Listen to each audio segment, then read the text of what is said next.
What's up, guys? Welcome back to the Basement Show. Greg's with us, Ramon, myself. We got 2 weeks worth of comic books to talk about. We got Eric Powell's Hillbilly, Black Mask's Jade Street Protection Services, Clarence Quest from Boom Studios, Dark Horse's Cryptocracy, Marvel's Captain America Steve Rogers Issue 2, Action Labs' Zoe Dare vs. the Disasteroid, Black Mask's Kim and Kim, Dark Horse's Bounty, Justice League Rebirth. We also got the Flintstones, the Lone Ranger meets the Green Hornet, and we got Image's Throwaways. Go watch the intro. We'll be back.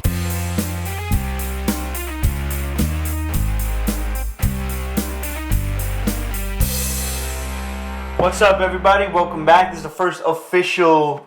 What? Have you heard the problems? All the problems CGC has been having. No. You guys get your books graded. Yeah, you get your books graded all the fucking time. Yeah, but I haven't sent anything in a long time. I missed like the last 2 conventions, so I didn't turn anything in. What kind of problems are we talking about? Yeah, what kind of problems are we talking about? I mean, we haven't heard anything. That's intriguing. You don't want somebody who's handling your precious books. They have a lot of new labels coming out. Oh my god, that sounds horrible. Yeah, there's a whole bunch of different distinctions. There's now a Stanley specific signature label. There's a whole bunch of shit That's going on. That's bad. That's an oversaturation. And they could be causing their own problems. Waving in the books and too much pressure. Cases themselves are damaging the books. That could be. What if they put like too tight of a case on or something, and it. He said, "Look into it. They're trying to fix the problem." I will. You have boxes of. Yeah. Your shit is lit. Now, are we talking about new stuff that they're coming out, or like the old shit that'll happen to the older books that they're graded? Because, I mean, my shit is basically temperature controlled. I got the AC on, and it's in a side room out of the sun. Hello, Geek of the Week podcast. Thanks for joining us. Hold off on getting anything graded now. Okay. Oh, good job by Jeff. Sucks. In that case, thanks for the heads up, Jeff. I'm going to look right into that as soon as this broadcast is done, and I'll get back to you maybe with a segment so I can keep you posted on that. Just the new cases. Just the new cases, okay. And I would also highly recommend you guys hit up CBCS. Steve Barak is a good friend of mine. He started this grading company right, after he left CGC, and then after he left, I can't think of the fucking name of it. The auction site. About fucking shit. I can't think of the auction site. Oh, what the shit? Either way, it doesn't fucking matter. Their cases are actually clearer than CGC's. They use a different kind of plastic. Nice. Yeah. They're a little bit wider and much clearer. You can actually physically see the difference. And they also offer signature verification, which is something CGC has yet to apply, to my knowledge. So if you have something signed by an artist who passed away before the CGC was created, you can still get that signature verification. What the fuck did I just say? CBCS has been given discounts to try to capitalize on the problems. Good for them. That's a smart business. That's genius. Kick them when they're down. Yep. I wound up getting a Jack Kirby signature verification on Hulk #1 that I bought it, and when I'm looking at it, thank God for the internet, because I'm like, okay, Google his signature. I mean, the guy was around, he did conventions, so there's a number of books that are signed by him out there, so it wasn't too difficult to find. I looked at it, I matched it up, I'm like, yeah, okay, I'm no, handwriting expert, but looks good. Close enough. So I bought it, took a chance. God, it's almost 10 years now down the road. I've managed to bring it to Steve at the CBCS booth at New York Comic Con like 2 years ago. Turned it over to him. A couple of weeks later, great turnaround. I got it back with that nifty red label on it, which is, you don't get a gold label. For signature verification, you get a red label. Nothing wrong with that. I also got my Amazing Spider-Man #1 Stan Lee certified. I got that signed before I ever really discovered the CGC or the Signature Series or anything like that. So that was pretty cool for me too. Well, see, that's the one thing on my bucket list that I wanted to granted, I say this now, I crossed something off my bucket list this week earlier, which I'd never done before. You might laugh. I finally bounced in a bouncy house. Wow. You never bounced in a bouncy house? Never did it. Ever. I'm proud of you, sir. Dude, It was me and like 3 hot chicks. We just bounced. Oh, I'm very proud of you. That deserves a clap. Yeah, they live. Thank you. No, there was a block party at on my friend's block, and they had a bouncy house. And I was like, I want to get in it. And like, one of the girls asked the guy that was running, hey, can we get in like for 5 minutes? If the kids don't mind, we don't mind. So we went right in. Boom, I'm in there. I did flips. I never did a flip before my life. But I was a kid. It was awesome. But going after that, the one thing I have on my bucket list, which is like number 2, is to have every single Uncanny X-Men issue. Ooh. Very good. And right now, I am 143 to the last interpretation. Okay. Of it. So I want to get number 1. I'll tell you what. As a series collector, get it now. Yeah. Because it's just save your money, put $50 a week to the side, and you can get yourself like a 1 or a 2 within a year or so. Because X books are stupid cheap right now. Yeah, they are fantastically cheap because nothing's going on with them. This could all change after San Diego. You don't know, because if Fox announces a partnership with Marvel come San Diego, they're going to start shooting up, because we told you weeks ago that the 2020 movie list is going to feature X-Men vs. Avengers in some way, shape, or form. Mm-hmm. I would also like to say that I love that we posted the Fox Marvel deal a year ago. A year ago this month, like a couple of days ago, and only now is everybody else and their mother getting in on it. It's like, oh, yeah, no, Fox and Marvel are talking. Looks like maybe they're working on some kind of deal. Like, yeah, we told you that already. We told you. Hell, the first time you had me on the show, like you mentioned, I'm like, oh snap, that's kind of fucking. And how long ago was that? That was a while ago. Like, geez, that's New Thor series. Yeah. Okay, hold on. Freddie asked if he could get into the heart competition. No, your family. You're not allowed. 2. For you? Are you watching UFC? A fan asked tomorrow. Who's fighting? John Bones. 200. Yeah. No, he's out. He's out? No shit. His drug test came off. No way. You effing He was Are fine. you serious? He's denying it, but he's out. Cormier is still gonna fight, but not. You got one job. One job. All right, that's 2. One job. You know, I have no fucking problem with steroids or anything else of the sort. Every fucking body I know doesn't. You know, it doesn't fucking matter. But when you're competing, when you're doing competitive sports, one of 2 things has to happen. Either everybody does it or nobody does it. Okay. That's simple. You don't do anything that gives you an edge over somebody else besides your training, and that's that. Fucking...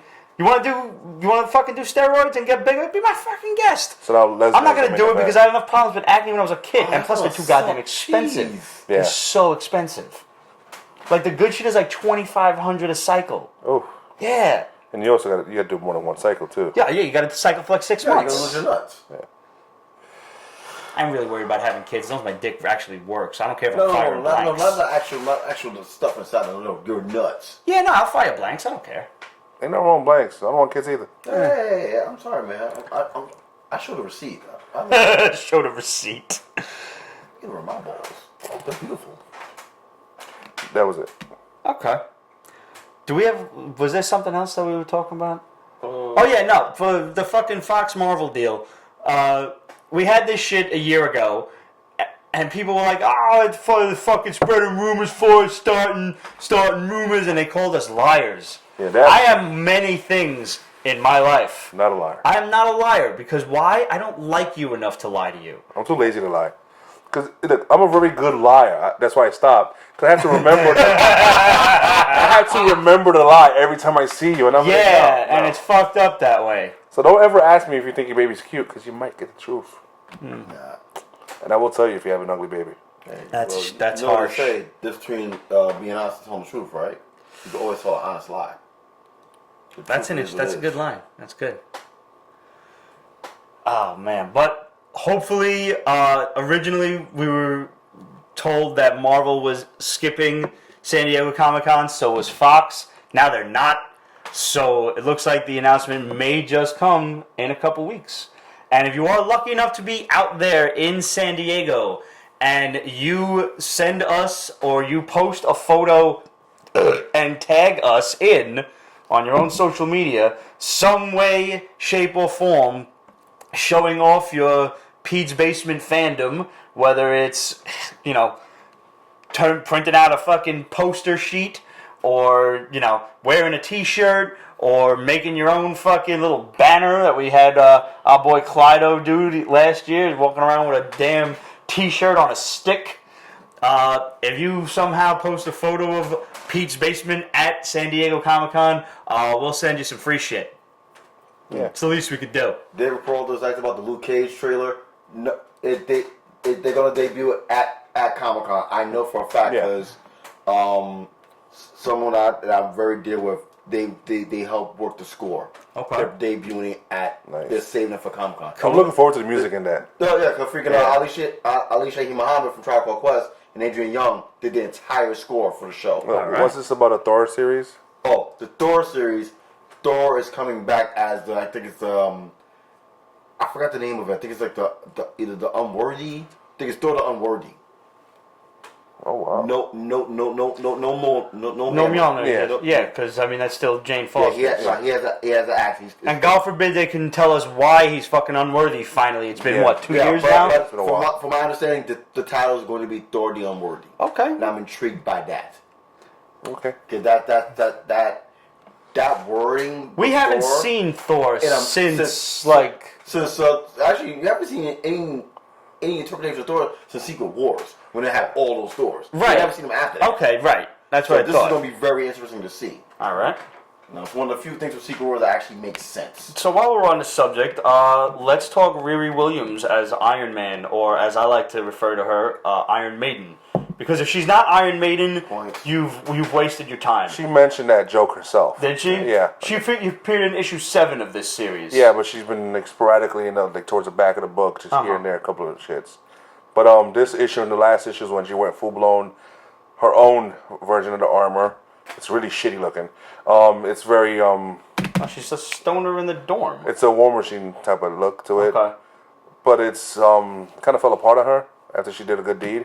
I'll leave it at that. And next issue is supposed to be the one with her on the cover and everything. But now she's not supposed to actually take on the identity of Iron Man until after Civil War II, after the summer.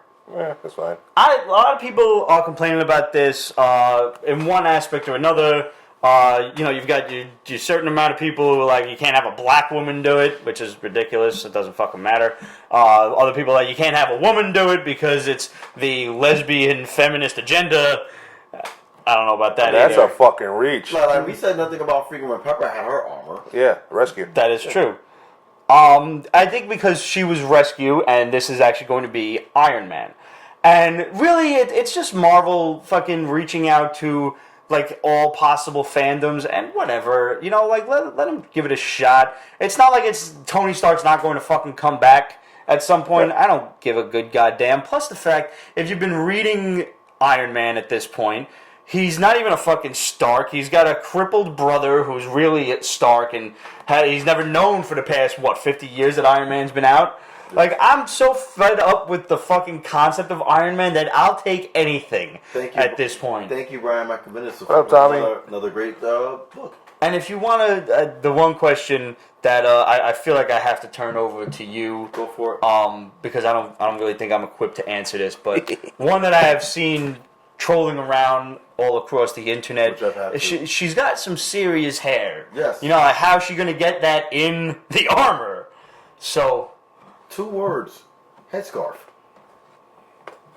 She tried it on already. Her version of it. And tie it down. But I mean, ain't it just going to kind of like come out the side? Braids is too much work. Braids is too much work. Like cornrows and shit? Yeah. It's too much? That's like basic braids. It's too much work. Can't the extremists just do it for her? She's not on extremis. She's not on extremis. Okay.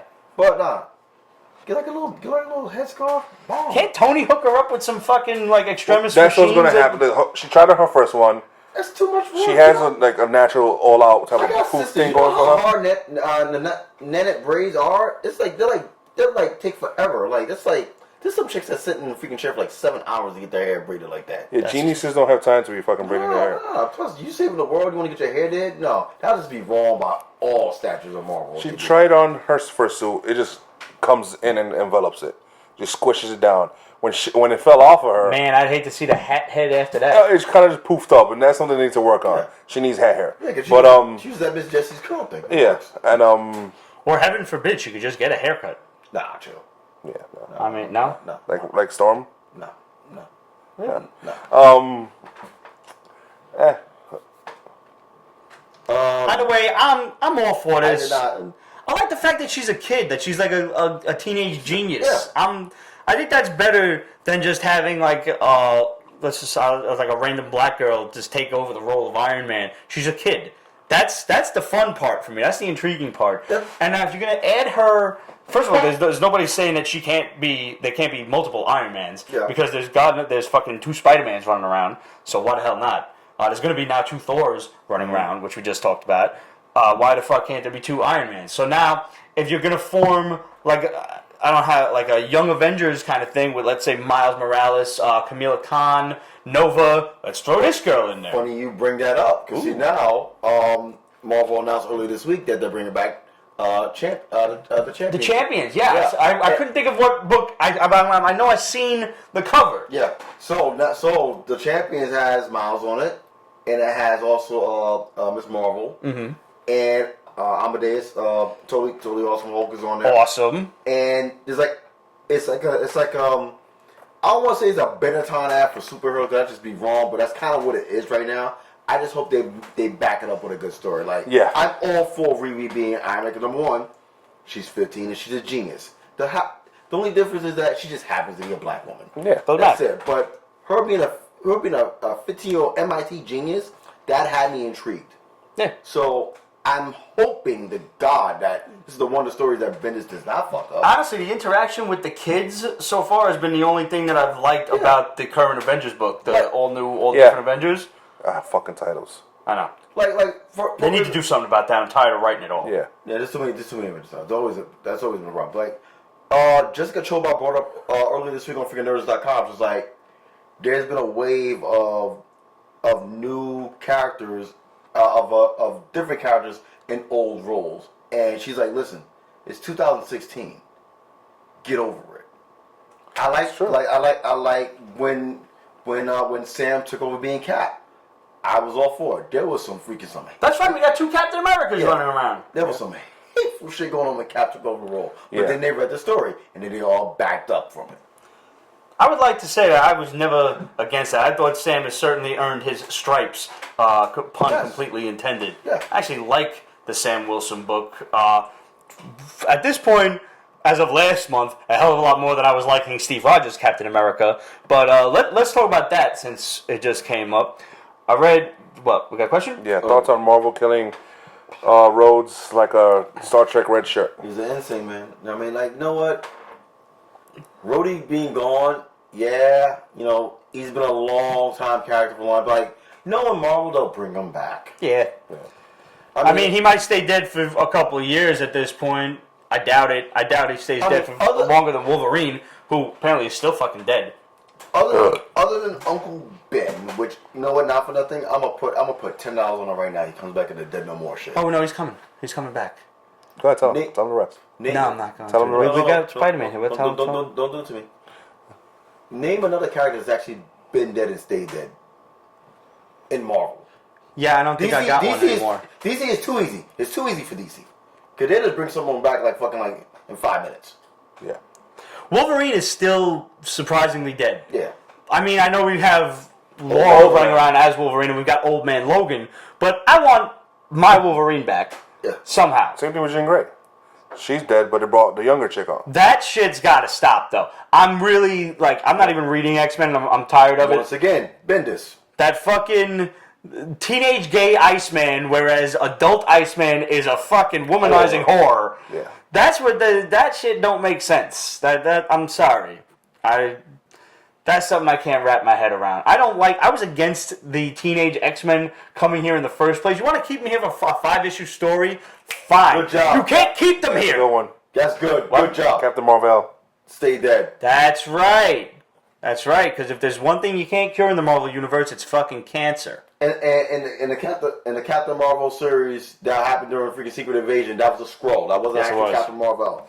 Did you just say Rage? Can I also say, speaking of fucking cancer, last issue in Spider-Man, everybody was going out to dinner, and Aunt May coughed into a fucking napkin and there was some blood in it and she just threw it out. She's like, no, honey, I'm coming. Okay.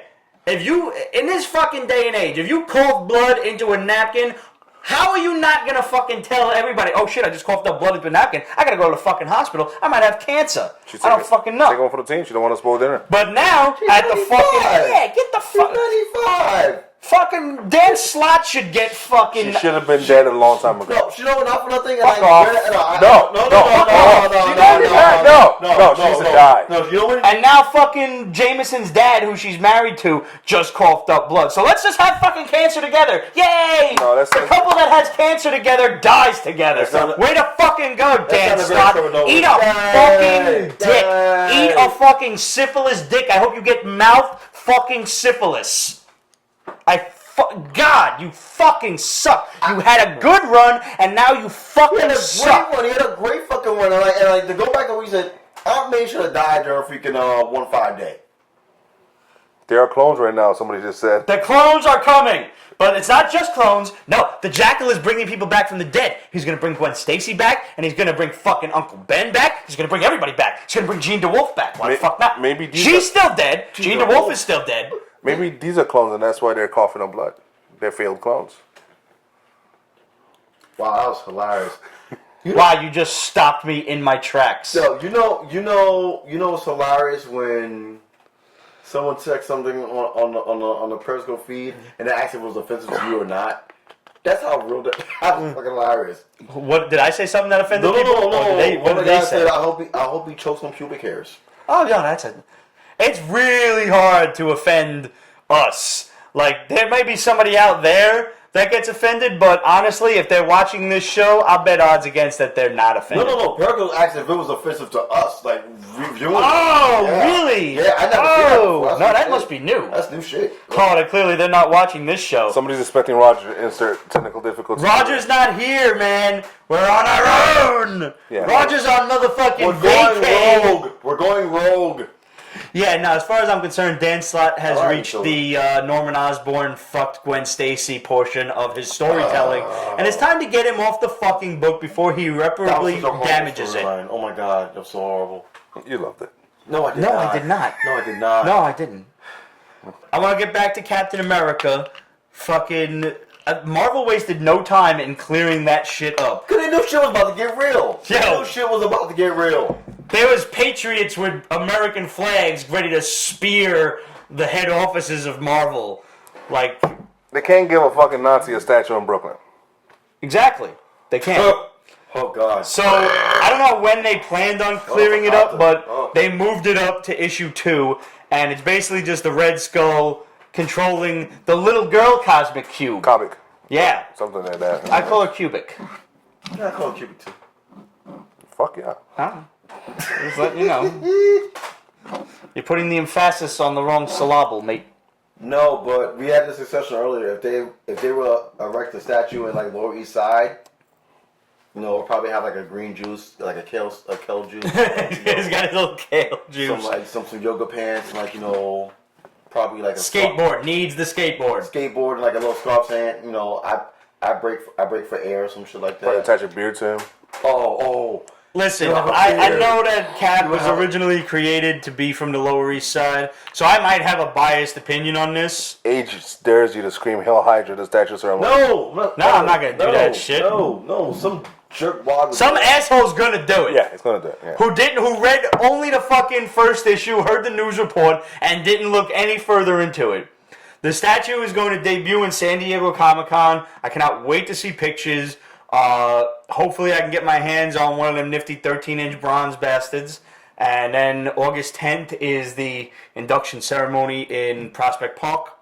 Yes. I will be there with bells on. I look forward to it. And frankly, fuck the Lower East Side. Fuck them. I've been to the Lower East Side. It's not a place you really want to go to. There's nothing going on. Not anymore. Fuck them. 15 years Brooklyn. ago. Shit. Like, we'll kick the shit out of the Lower East Side. Yeah. It's just the way it goes. Yeah. They want you to whisper gently into his ear. I'm not whispering anything in Pete's ear. What do they want you to whisper into my ear? Ajar is watching and he's from the Lower East. Well, you know what?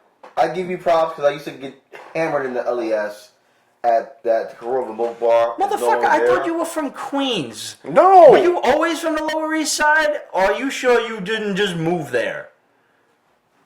Maybe I. I think you got Cosmic Cubed, bro. Oh, deported? Don't. He said yes. Really? Nice. Alright, well, present company excluded. Circle gets I won't try to kick your ass, but I'm just saying, Brooklyn's cooler. I used to work in the Lower East Side. Shit. All I did was drink. It's good times. It's a coffee shop now, for Christ's sake, that bar. Yeah, I know. Coffee shops. So Captain America will be back to normal probably real soon. Awesome artwork popping up on screen now. Yeah. With the Red Skull holding the Cosmic Cube. The art's that on shit point. was scary, The man. story's crap. The story's okay. No, it's been done before. Maybe that's to the point that he changed this motherfucker into like. I like that though. Like he's raising the little girl and reading her bedtime stories about the glory of Hydra. So she is actually she's the one rewriting Captain America's history and brainwaves because she thinks she's making him better because she is Brainwashed. in the glory of Hydra. Yeah. Kind of like what he did in Uncanny X-Force with the little apocalypse. Yes. Like I thought about that right away when I read the first two issues. I'm like, wait a minute, this is very similar to what they were doing the freaking the baby apocalypse. So like Phantom X and all that. Yeah. Very similar stories. Very similar. That's right. I fucking forgot about that shit. Now so I think that actually comes out on. I think it's actually out on Omnibus now. If you never read Uncanny X-Force, that's probably one of the greatest runs. That is a really good That run. was a great run. Like, Who's doing? That's not Clayton Crane anymore, no, right? it was Jerome Lapina, Rick Remender. Remender, that was a good series. Pretty much did the entire run. That was good shit. That whole those couple of years where they were doing X-Force just straight up real dark shit, assassin, Black Ops stuff was great. Nah, the Clayton Crane's run was great. Freaking when they came back with the second volume. When they did the Necrosha storyline, when they brought back Cypher, right? Which to this day, Remender got it right with Cypher. He brought Cypher back to a power that I never expected him to have, and it made fucking sense. It did. He's Cypher can decipher languages. He made a useless character fucking badass. Like he made a mort into a badass person. Yeah, pretty much. So shout out to Rick Remender. That was a phenomenal run he did on fucking Uncanny X-Force. The Chris Yost the Chris Yost run, that was the beginning. That was the first run when they did that little mini series. I think the team was Wolverine, X-23, Archangel, Nightcrawler, and it was a fifth. I think it was Psylocke. I think you're right with Psylocke. What about Phantom X and... Phantom X came that's volume afterward. 2. Okay. Came volume 2. That was a great run as well too, and that led to the third volume. I guess it would be the fourth volume. So the second volume would be Ecstatic. So I guess that Sex and Violence was awesome too. Sex and Violence was incredible. Yeah, I agree. Sex and Violence was one of the best, and it was only 3 issues. Yeah, great. Yeah, like that whole third and fourth volume of Uncanny X-Force. Not the fifth one that they just put a match team together with Storm and them and Puck. Yeah, then they fucked it up again. I love seeing Puck again, but he didn't fit that storyline at all. But volumes 3 and 4 of Uncanny X-Force, some of the best fucking read you could ever get out of a comic series. Great run. Let's change gears here for a minute and talk about Justice League Rebirth. Written and drawn by Brian Hitch. Yeah. I didn't mind the story so much. Really? Whatever. It's a fucking Rebirth book. It's got to be one quick thing. So you got a big alien threat that's basically turning people into little fucking pill bug Cthulhu's and, some mind control shit. What I don't like Brian Hitch's art anymore. His art is 10 different types of shit. But what happened? What happened to his art? It was a shit fucking when you did the Ultimates. He was great on the Ultimates, you're right. The shit! And now every face in this book looks like an Asian person with Down syndrome. It's so wrong, but I'm sorry, right. that's but cold. So right. But I hate to admit, but you're right. It's like It's like he's not lazy, but he's lazy. It looks lazy. It really does. There's no differentiation from any character. Because though, shout out to Joe Matt on the variant cover. Joe Matt always did his shit. He needs to stop his shit and come back full time. He really needs to do interiors again. No, you know what? And not like some fucking what was that Red Monica shit that he was doing. He never finished that Battle Chasers. Never did. Marvel broke him when he did Ultimate 3. They kept on freaking the first 3 issues were great. We need it quicker. He was doing like an issue every 2-3 weeks. They want to do like a week to 2. And yo, why the fuck is Superman being a bitch in the DC Rebirth? He's all like, I don't want to be a hero. That was the other guy's job. Well, the other guy's dead and you're fucking Superman, so help out. I still don't do your goddamn part. I still don't understand that shit at all. So like the Superman that I know would never fucking think like that. The Superman that we know and love, no matter who the fuck he is, except for maybe the guy that landed in Soviet communist Russia, sure, was like, people need help and I'm gonna go help them. All right, so I'm gonna be the blind viewer right now, and I'm gonna ask you to explain to me. The Superman that I knew before Rebirth, before 52, seems to be this guy. Is that guy? But he's married to Lois Lane. He was married to Lois Lane in the original. 52. Before New 52, they didn't have a kid, but now this obviously progressed because it's like it's been 5 years. They're allowed to have a 5-year-old kid, 4-year-old kid, whatever. So that's what they have. This is why DC pisses me the fuck off. But he's being an asshole. He's like, I've been here the whole time, but in disguise, like I've been keeping just to be a human. That's not Superman. Okay, maybe if they don't do that. You know what that's gonna sound like on there? Ah, good point. Yeah. What do you do? He's doing the thing with the. I can't even do it. Oh, good. Now you can't either. All right. So yeah, I think his worry is his kid. Your kid's fucking Superboy, Super Brat. With super sperm. That chances are he can fucking take a bullet to the eyeball like you can and not have to worry nothing about it. Then again, maybe he's a pussy since he couldn't kick his way out of your fucking wife's womb. Oh, Jesus. I'm just saying. Maybe he's a super bitch. Look. So you want him to give like a freaking a K section instead of a C section? Just kick himself out? Yeah. Kryptonian? Really? He's getting bullied on the playground. It's like, super bitch. Smacked around. What? That's what happens when Roger's not here. I worry about you. Yeah. I know. And what the fuck? Okay, I didn't mind the story, but that doesn't mean I liked it a lot. Potty humor? Really? We're gonna have a fucking the cyborg eating Mexican food and taking a shit joke? So they're inside of the alien, and it's like, oh, this smells worse than when Vic ate whatever the fuck it was he ate and stunk up the Watchtower bathroom. Rocket food or some shit. And you know, like they didn't even have the word balloon so you could see who said it. It was probably Flash. It was probably Flash, but nonetheless, that's fucking. Come on. This is the cheesy Justice League team. This is what he thinks Americans do because he's a dick. Let's just move we on. fucking kicked your ass 200 years ago, motherfucker. Let's just move on. It was the 4th of July. Just now. Fuck you. That holiday don't mean nothing to me but barbecues. Don't even get me started with that shit. But nevertheless, he fucked up the story. This Justice League interpretation. It is very hot in the basement. It is hot in the basement. Yeah. Tommy Two Steps is insane. Yeah. There's no swamp ass, but there might be a little bit of a little spring fever going on down here. Got a little swamp back right now. Hasn't reached down to the ass yet. I do have swamp back. Yeah. No, but it's like this. Oh, Two Steps is watching? Yeah. Hey, Two Steps, how the fuck are you? Like I said, this interpretation of Justice League is very weak. I fought to get through it because other than the art, I just needed to finish it because you know what? I'm not a quitter. Had its ups and downs. You know what I did like a lot? Left and rights. I like the Flash flirting with the girl Green Lantern. Oh, yeah. And the other dude's like, I'm right here, bro. Like, you ain't fucking hitting that, so shut your mouth. But he was like all complimenting her work, and he's like, but dude, it's the Flash. What am I, linoleum? You can hit about you knowing it. It's the Flash. That's true. So, it was like a B minus. I can literally make I'm not going to fail fast. the book. What book? Justice League. Fuck that. That's a high fucking grade. C? C to a D. That's a D. I don't think it's a D. We've read a lot of D books. We have a lot of D books on the roster. You know, all right, C minus. Can you live with C minus? Yeah, I think C minus.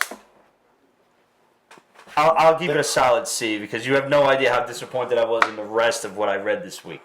Yeah, there was some stupid shit. There was some dumb fucking shit. Yeah. Let's talk about Flintstones while we're on. That's some shit that I was happy about. Really? Really? Yeah. I couldn't. Was this book supposed to be funny or scary? No, I thought it was. You know what? Maybe because it's me. I thought it was an average Joe book, and I actually love that. I love the fact that freaking Fred went to the freaking slave. Like, hey, you're the employee of the month. You're basically HR. Train these mofos how to be down. I'm like, oh, okay, cool. And I like the whole dynamic of freaking Barney teaching the freaking Cro-Mags how to loosen up so and so. And they went every fucking where. The PTSD in this. That was crazy. From the Neolithic Wars? See, fucked if up. you're coming from the cartoons to this, it fucks with you. Yeah. Hard, like, what? Yeah. I was really impressed how great the book was. I didn't expect that. I thought gonna be some old school jokes from like spears and Robux and star bricks, stuff like that. That's what I expected. But as I kept on reading it, I'm like, this is actually really good. It gets darker as it goes on. Yeah, but like they seem to crack a couple of jokes, and there is that like you said, Starbricks coffee and stuff like that. There's that Flintstones humor in it, but the dialogue and the story, Mr. Slade's being like a slave driver, a boss, and he's fucking little armadillo thong shit he had going on. Yeah. I was expecting an orgy to pop out. Yeah. I'm like, what when the he got fuck? the other guy killed, and he was like, "Oops, sorry about your friend." I mean, he was, and the racism it was just a fucking caveman. I'm like, yo, this is like, did they do this on purpose? And they did, both done. Did you not see the fucking pterodactyls eating the guy that lost the fight?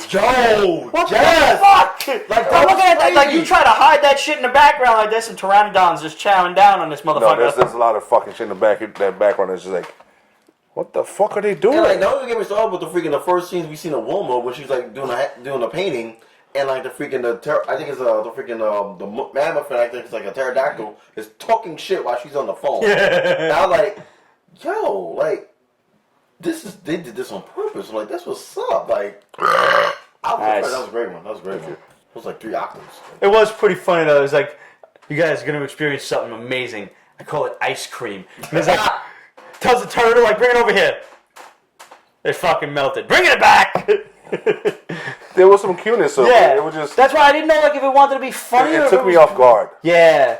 I was like, motherfucker. It was very back and forth. Funny, fucked up. Funny, fucked up. Not fucked up funny, just funny and fucked up. They kept the essentials that we all know and love. They kept the first original bromance that we knew about was fucking Barney and Fred. That's true. Yeah. They kept that going right off the back. Like, Barney gets in the freaking car, like, hey, Fred, there's some cavemen in the fucking back? Like, yeah. Oh, okay, let's go. All right. Like, use that for whatever. Yeah. I was actually, I'm glad like Barney wasn't a racist asshole too about it, but definitely not what I was expecting. Definitely very pleasant surprise. Yeah, I didn't dislike it. It was just I was not ready for it. I will say that. Well, I'll tell you this: you was giving grades before. I give that an A. Really? I give Flintstones an A because I did not expect that. I give it a strong B. I was saying B plus. Like I didn't expect that. I expect the way that it. Just the story that I was expecting wasn't what I got. I got something more, and it was not only was it was witty, it was funny, it was dark and it was deep, and it all blended together. That's why I give it an A. Do you remember the cannolis rating that we used to do way back in the day? Yeah. We gotta figure out a way to bring that back. You used to rate with cannolis? Yeah, we used to rate it with cannolis. We did it for like an episode or two just for fucking stupidity. Not like stereotypes. Yeah. I give it 4.5 cannolis. Here's one that I did not quite like. Image's Throwaways. This was the one with the fucking sleeper agents with superpowers. Well, secret agents that are also sleeper agents. Like they have to be woken up, and then they remember who they are. One girl was in the army, and her battalion or regiment, whatever, got attacked, and then she wakes up in this place called Camp Cheshire. Okay. And then they program her. I don't know if she had superpowers. She doesn't have superpowers, period, so far. Well, she seems like a fucking Snake Eyes level assassin, though. That's not really a power. But the other guy's moving. The other guy's like he's like telekinetic. Yeah, he also might have like more than that. Yeah, and he gets nosebleeds and like goes unconscious. Yeah. So wait, did they do shit a la Remember, I don't remember. Remember when Marvel did that limited series called the Order during the whole Yes. I don't know. Is it similar to that? Like, in other words, like, the Order was basically there was 7 people that this was during the Initiative Act. Okay. And they hired 7 regular people and gave them powers to work under the initiative. Was it something similar to that aspect? I never read that. This was basically like this you is get the impression that they escaped from Camp Cheshire because it was full of a bunch of assholes. This is against your will. Okay. Yeah, you're basically being forced to like work for the government, but they're not the government. They're like a Blackwater kind of group. Okay. It seems like, and they've escaped, and now these people are coming after them. Okay. And they go to kidnap the guy, and then he has a seizure. And they're like, whoa, is this us? Are we doing this? We're like, no, this ain't us. Back off. You can't fucking kidnap a guy seizing in broad daylight. And he's like, and he makes a point to say, we're not the fucking CIA, man. We can't get away with this. Yeah. So this girl is being... You liked it? I mean, it's not A. I didn't care enough about any of the characters to give a shit. That was my problem. Nobody was likable enough. That's how I feel about Independence Research. Okay. You saw that shit? I didn't see that. Okay. That bad, huh? Good. Oh, that's a review, ladies and gentlemen. I'd rather have cosmic herpes than to watch that movie again. Cosmic herpes. Ooh. Did you read Doctor Strange Prelude comic? No, I'm not going to. Thought of prelude to the movie shit? Yeah. Nah. I almost... It was a new book. It's a prelude? Prelude It's to like the one of movie, the before the movie. I never read those. Who read those? Obviously somebody That's else. to get you. No. It was okay. All right. I'm curious to where it goes from, but I do see your point, and I agree. That was like I had a hard time getting in touch with a lot of characters. Damn. Like the from the past 2 weeks of the books that we read. I'm behind on Vision. I am reading it though. It is interesting. Let's go back to 2 weeks ago. Okay. Action Labs, Zoe Dare, and the Disasteroid. If you have ever wanted to know what would happen if Bruce Willis from Armageddon butt-fucked Evel Knievel and they had a bastard love child, that's this book. That's a fucking image, man.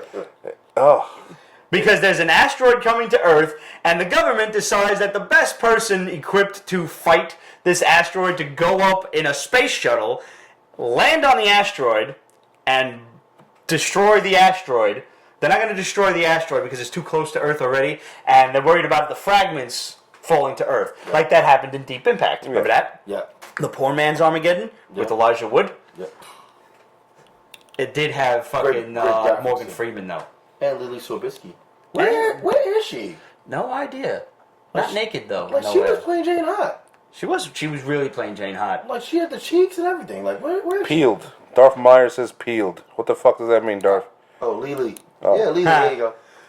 So, basically, they decide that they're going to land on the asteroid and use some retro rockets to nudge it out of the way so it passes Earth orbit.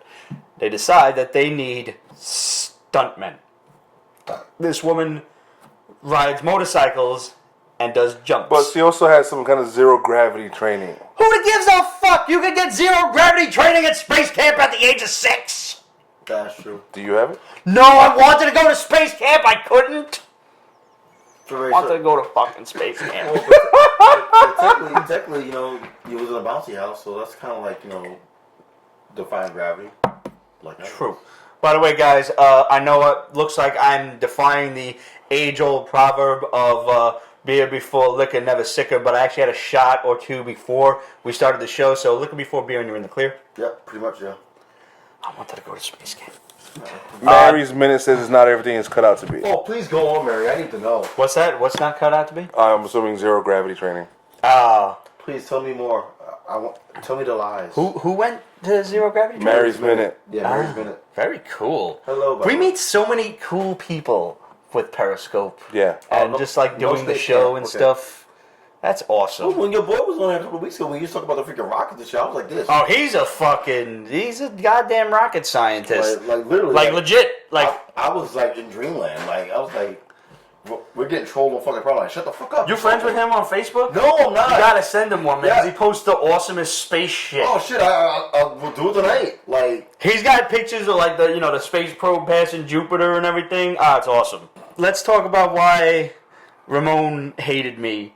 I made him read Boom Studios, and this is for the younger readers. It's Kaboom, Clarence Quest. I didn't read it. I flipped through that shit. You didn't read it at all. The art is horrendous. It's that like Adventure Timey kind of like super deformed Which is art. horrendous art. It's horrendous. This book is It's totally for kids. It's an injustice to fucking kids nowadays have to put up that art. You don't buy a book of that art, man. You just watch it on TV, man. It's a first to third grader kind of level reading book. And if you got kids, I think it would be pretty funny for them to read. This is not for big dummies like us. No, we don't read Disney comics. Not really. I used to with my niece. Oh, whoa, hold the phone, no. Technically, Marvel is technically Disney comics. No, that's not even where I'm going with that. Darkwing Duck is fucking badass. Darkwing Duck is exemplary, yeah. Darkwing Duck. Yeah. For real. Like, Boom Studios came out with Darkwing a while back, and it went like 24 issues or so. They did that fucking awesome-ass Dark Night Duck variant, Returns. yeah. Remember that freaking that Disney quadruple freaking 2-hour thing? It was Darkwing Duck. The Disney Afternoon. Yeah. Oh my god. DuckTales was the shit. Rescue Rangers, Tailspin, and Darkwing Duck. Oh, fucking Baloo, man. Motherfucking Baloo. I couldn't get into Goof Troop. I just never... I know a lot of people loved it. Fun fact. I did not. That was when they started... I like Gummy Bears. I never watched No, Gummy that Bears. was Disney. That was ages ago, though. So, Like, some Disney Afternoon shit. yeah, that was Gummy Bears. Weird. No, Gummy Bears was like Saturday morning shit. No? No. There was another Gummy Bears thing? Remember Saturday morning? That Gummy Bears. Yeah. They were like the first show. Gummy Bears was on. I think they were on CBS, and Care was on freaking ABC. That's a fight. That's a who would win in a fight shit. Ooh. The Gummy Bears versus the Care Bears. Care Bears will whoop their ass. They have emotion. Game over. I think so. Sweet emotion? Dude, they have anger. Damn it! Now, really? Unless the Gummy Bears bring along some humans and take the potion, it's over. Oh, they embrace the freaking emotion. Yeah. No, the potion made humans stronger. That's true. Yeah. Darkwing Duck was the last good one, then the Disney cartoons got worse. I agree. Yeah. I fully agree. Did you read Black Mask's Jade Street Protection Services? Yes. What did you think? I just really want to hear what you... I have my synopsis. This is gonna be good. I want to hear this. It tries so hard. It's like, what the fuck? This is like a weird take on I said Sailor Moon meets Harry Potter. Yeah. No, you're right. That's it. That's really it. This is a book for girls. The Peach Basement crew will not be reading it again because I felt a little creepy like halfway through the book. Yes, there's a creepy vibe to this. Yeah. Like it's teenage girls who are witches, but their magical powers are channeled through various objects, and the object almost like bonds to them. Like one girl's got a gun, one girl has a little scepter, one girl's got a knife. And so instead of like a typical wand, it's a weapon of some kind. And they're being trained to learn how to fight and use their powers offensively, and they transform and get interesting little costumes and shit. So hence that's where the Sailor Moon thing comes in. Nice. But they're at a magical academy, a la Harry Potter, and they find out their teacher is up to no good, killing students and selling their magical artifacts for money and shit. So they're pimping their product, literally. Yeah, it looks like that. So they're gonna have to stop the teacher. This is a great book for adolescent girls, from ages I would say 10 to 13. The new Twilight girl. I don't think anything above that is going to prove interested in this book. How extensive is Pete's My Little Pony comic book collection? Shut up, Jeff said that. Bronies really freak me out, bro. I don't really fear a lot of fandoms. Bronies, yeah, I don't know about that. That's just... Alright, your time. Keep rolling. I will wait for you. No, go for it. I'm right here. I remember watching 1,000 Ways to Die. Remember that show? Mm-hmm. On Spike TV? Y'all remember that one? Yes. And that was the first time I ever in my life heard of furries. I know what furries are. Did you guys hear about Robbie Reyes, Ghost Rider, appearing on Agents of S.H.I.E.L.D.? Yes, we did. We actually made a post about that sometime last week. He is definitely the poor man's Ghost Rider, but fuck it, it's a Ghost Rider on network television. And this is a prelude to Johnny Blaze and hopefully, fucking Danny Ketch arriving on Netflix. No, dude. I want Danny Ketch so fucking bad. Don't get me wrong. Love Blaze is the original. He's awesome, and he'll be even more awesome if it's Norman Reedus. But the all for it. freaking Javier Salteras and Max Teixeira. That was the Ghost Rider I was introduced to. That was the shit. So let me pose this question to you guys. That's what I want to hear right now. Who would you choose? Who would you fan cast as Danny Ketch in the Ghost Rider Netflix series?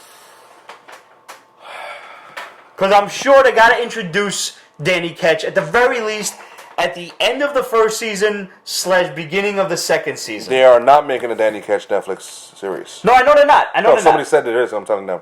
Oh, no, they're definitely not making a Danny Ketch series, but for him to at least appear in the Johnny Blaze Netflix series. You know what? All right, I got three people. One's a long shot, a complete long shot. One's a possibility. And I'm drawing a blank, so anybody you got? What's the name from Parks and Rec? Fucking Ben Wyatt. Okay. I think I can picture his face. Yeah. It's popping up on screen right now, so I'll know it by the time I'm editing this. What was it? Adam Scott, that's his name. Adam Scott. I can see him as Danny Ketch. Jason Eccles from freaking Supernatural. But Jensen Eccles could be, yeah. It really just depends on if he could find the time to do it because Supernatural never going to end. I really hope it don't. Season 11 was fucking awesome. Me. I'm going to start watching Supernatural finally this weekend. Wait, how old is he? Jensen Eccles, 30 Gotta be fucking 35. 7, I think. He's not 40 yet. Ain't he a bit too old? No. He looks like he's fucking 25. It's like not even fair. Alright, so He looks like he's like 30, truthfully. Alright, so that's But if you want to get like a younger kid, He's 38. No, well, see, there's a third option, which I don't know if they'll do it because I don't know if he.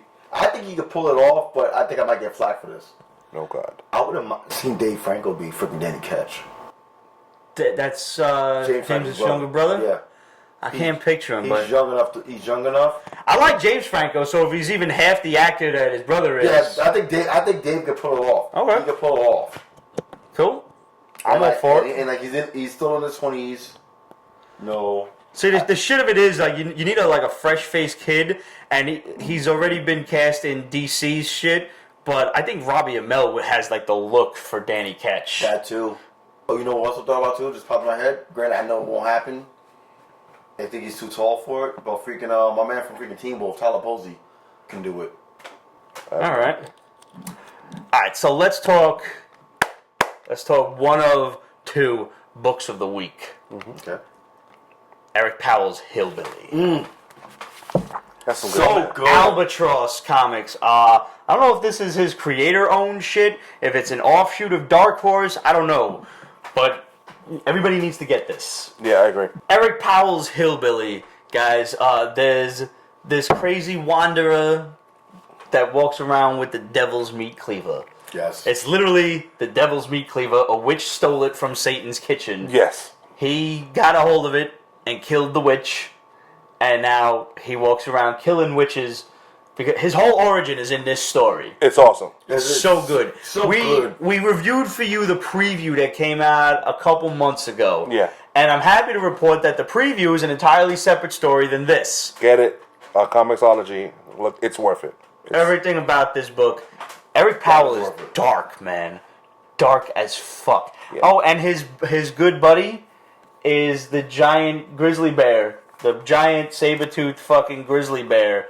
What was the bear's name? Petunia or something? Lucille. And he proceeds to tell this kid his origin story, which is fucking whacked out. It's crazy. Oh. And I love the line right at the end when he says, the bear talks, by the way. Of course. And the bear says, "You sew a good yarn, but you left out all the interesting parts." And the guy says, "Kid wouldn't have believed me anyway." So I'm looking forward to more and more. Oh, man. my god! Even the kid store was freaking kick ass. Yeah. Excuse me. I'm like, yo, like that's another book I didn't expect. And I'm like, wow, it's like dark, but I have never Good read dog. The Goon, but this book makes me want to. It does. I read the Buzzard, who will be guest starring in issue 2. He's like Eric Powell's embodiment of death, basically. Absolutely one of the books of the week. Go out and get it, and let us know what you thought of it. Hit us up, questions@peachbasement.com, facebook.com/peachbasement, Instagram, Twitter, @peachbasement. We're on Tumblr, we're on Pinterest, we're everywhere.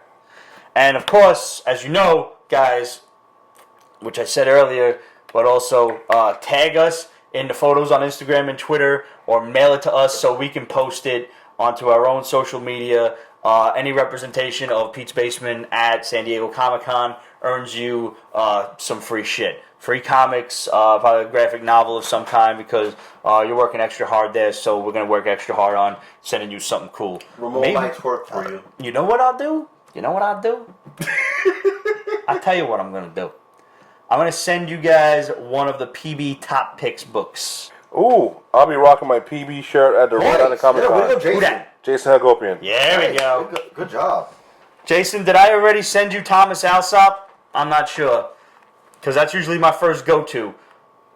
Mostly because we appeared in Thomas Alsop, but not just that, it's a fucking badass story. It is a phenomenal. It really is good. It's just, we need more of that. And the more I buy it for other people to give as a prize, the more Boom Studios records the sales, and hopefully we get a sequel eventually. That's my plan of action. So if I did already send that to you, let me know, and I'll send it to No, he got else. a Kids to Rob a Bank book. Oh, the 4 kids walk into a bank. Issue 2 come out this week. I didn't read it yet. I haven't read it yet. That's a crazy story, Somebody too. asked if we saw BVS Ultimate. I'll be watching it this weekend. Yo, I haven't watched it yet. You ordered it? No, I'm not going to fucking spend $5. I'll go get the DVD, the Blu-ray, whatever. Okay. Because I'd rather have that collector's mentality, you know, I want it in my collection. But I tell you what. As soon as he orders, buys his, I'll be upstairs watching. I'll tell you what, though. One of my boys at work who did not see the original, did not see it in theaters, was watching it, and he's like, I'm halfway through, and like I don't understand, why is Batman getting these visions? And what are those fucking? He does not read comics. He's just watching it for the movies. So let's get that clear. He's like, what are those things flying around? I don't understand what's going on in the desert. I thought Batman didn't kill nobody. Why is he? What's happening? And what the fuck is up with Lex Luthor? Why is he like a whiny little bitch? Swear to God. Guy does not know anything about like what goes on in the comic books. But I'm just sitting there like he's asking me all of these questions. I'm like, welcome to my world. There's no short answer to any of those questions. How much time you got? From what I've seen and or read, it helps a bit more. But it still has a huge But now for problem. the fledgling audience, like my buddy at work, fucking how are they supposed to understand it? I agree. I mean, the bottom line is this. BVS, was it a great movie? No. It was kind of good. It was good. It was entertaining every time Batman was on screen. No, Ben Affleck, and I told you both. Listen, I was wrong about two things in that He movie. was going to earn that role. Ben Affleck was awesome, was the best Batman I've ever seen. That's my Batman. That's my Batman. That's Frank Miller's I will Batman. say this. Michael Keaton will always be my favorite Batman because of our nostalgia. youth. Yeah, nostalgia, yeah. But Ben Affleck is bar none the best Batman. Fucking hands Gal down. Gadot is just... Gal Gadot was wonderful. Pun intended. Like, she stole the screen every time she was I agree on. with that. And I hope there are more scenes of her. How cute was that little gif of her just dancing around in a little Wonder Woman thing? Yeah. Like in the outfit and everything. Was she doing the Wonder Woman spin, or was she just... I think she was doing the Wonder Woman spin. Just for like ha-has. Oh man, she's so fucking cute. And I thought, as soon as she got cast, I'm like, she's fucking this big. She's gonna suck in the role. We've seen her this big in other movies, but in this she did bulk up. And I'm like... And the costume helped. The Yeah, costume gave her an helped a lot. artificial bust line. Okay, fine. Yes, Gina Carano, I would have loved to see as her. I think Gal, whatever, did it perfectly. And I look forward to every time she's on screen in the future. No, she's absolutely fucking gorgeous. Yep. And like, that's what you want Wonder Woman to be. You want her to be gorgeous. but yet have some fire in her, and she showed that. She was smiling during the battle. That was sexy. Yo, like she's like, oh, you hit me? Oh, well done. My turn. Yeah. I love that shit. And like, I'm so eager for, because they finally finished, they finally did all like the freaking like the CGI shit and like all the backwork for Wonder Woman, which comes out next summer. I'm so eager to see that shit. Yeah. Because I know it's going to be. I keep forgetting that movie's coming out so quickly. Yeah. I just hope they don't bombard us like we're getting bombarded for Suicide Squad. I'm seeing Suicide Squad shit left and fucking right. Yeah. TV, social media, all over the fucking place. I'm just sick and tired of seeing that shit. They need that one to be a win. You know why? Because they betted the ranch or freaking BVS, and they just barely kept the house. Yeah, I know. I understand that. But it's annoying the fucking shit out of me. They bet the ranch and blew the mule. Yeah. But I believe that Suicide Squad is going to be awesome. I am hoping. I really hope so. I do. Because like Margot Robbie, I love her as fucking Harley Quinn. Like she it just her, just the way she addressed the role and the way she embraced it. Like one of my favorite scenes from the trailer is when like they're just walking down the street, she just breaks a window and steals a purse. Yeah. And freaking Fly's like, "What are you doing?" I'm like, "We're fucking criminals. What do you expect?" That's awesome. I love her. Period. She's gorgeous. I do think she's talented. I don't like the costume. You want to, but when you just need talent, you need a justification of the girl's talent. Watch Wolf of Wall Street. Yeah. I did not know this girl was British. Yeah. watch Focus. I never saw Focus. Focus is okay, but like she's great in it. She's great. Yo, this girl sounds straight up from that fucking movie, Brooklyn. actually. She saved that movie. She carried it a lot. Girl sounded like she was from fucking Brooklyn. Yeah. On Wall Street. Amazing. I haven't seen it yet. Oh, dude, it's on Dude, you Netflix. should. I know. Honestly, it's like, just- yeah. I mean, you've seen the important scenes. Yeah. There you go. Yeah, right. I mean, I've seen all the pictures, but Real quick, I want to give a shout out to Netflix. And you know why I say that? For signing the deal with DC and Warner and CW to get the shows on faster. That and like the first phase has been going on over the last 2 weeks. So like so I don't know if you know this or not, but Netflix has been getting a lot of movies that you never expect to get on there lately. Like for example, Nightcrawler with Jake Gyllenhaal's on there now. Oh wow! There's a lot of DC animated cartoons on there now. Like I have some seen of Batman's on there now. Flashpoint Paradox is on there now. Saw that Justice pop League up. War is on there now. Yeah. And of course, the Young Justice, which I think they're like this close to Green Lantern season 3. I think they're just waiting to see how long, what the ratings are for seasons 1 and 2. I started watching it because I never saw Young Justice. Really? Yeah, no, I never. I personally think that's better than freaking Justice League. It's fucking up there, man. It is. That's on there too, both Justice Leagues. Yeah. Unlimited and the one after that got it's Justice League and Justice League Unlimited. Yeah. But I don't think you can really compare the two that much.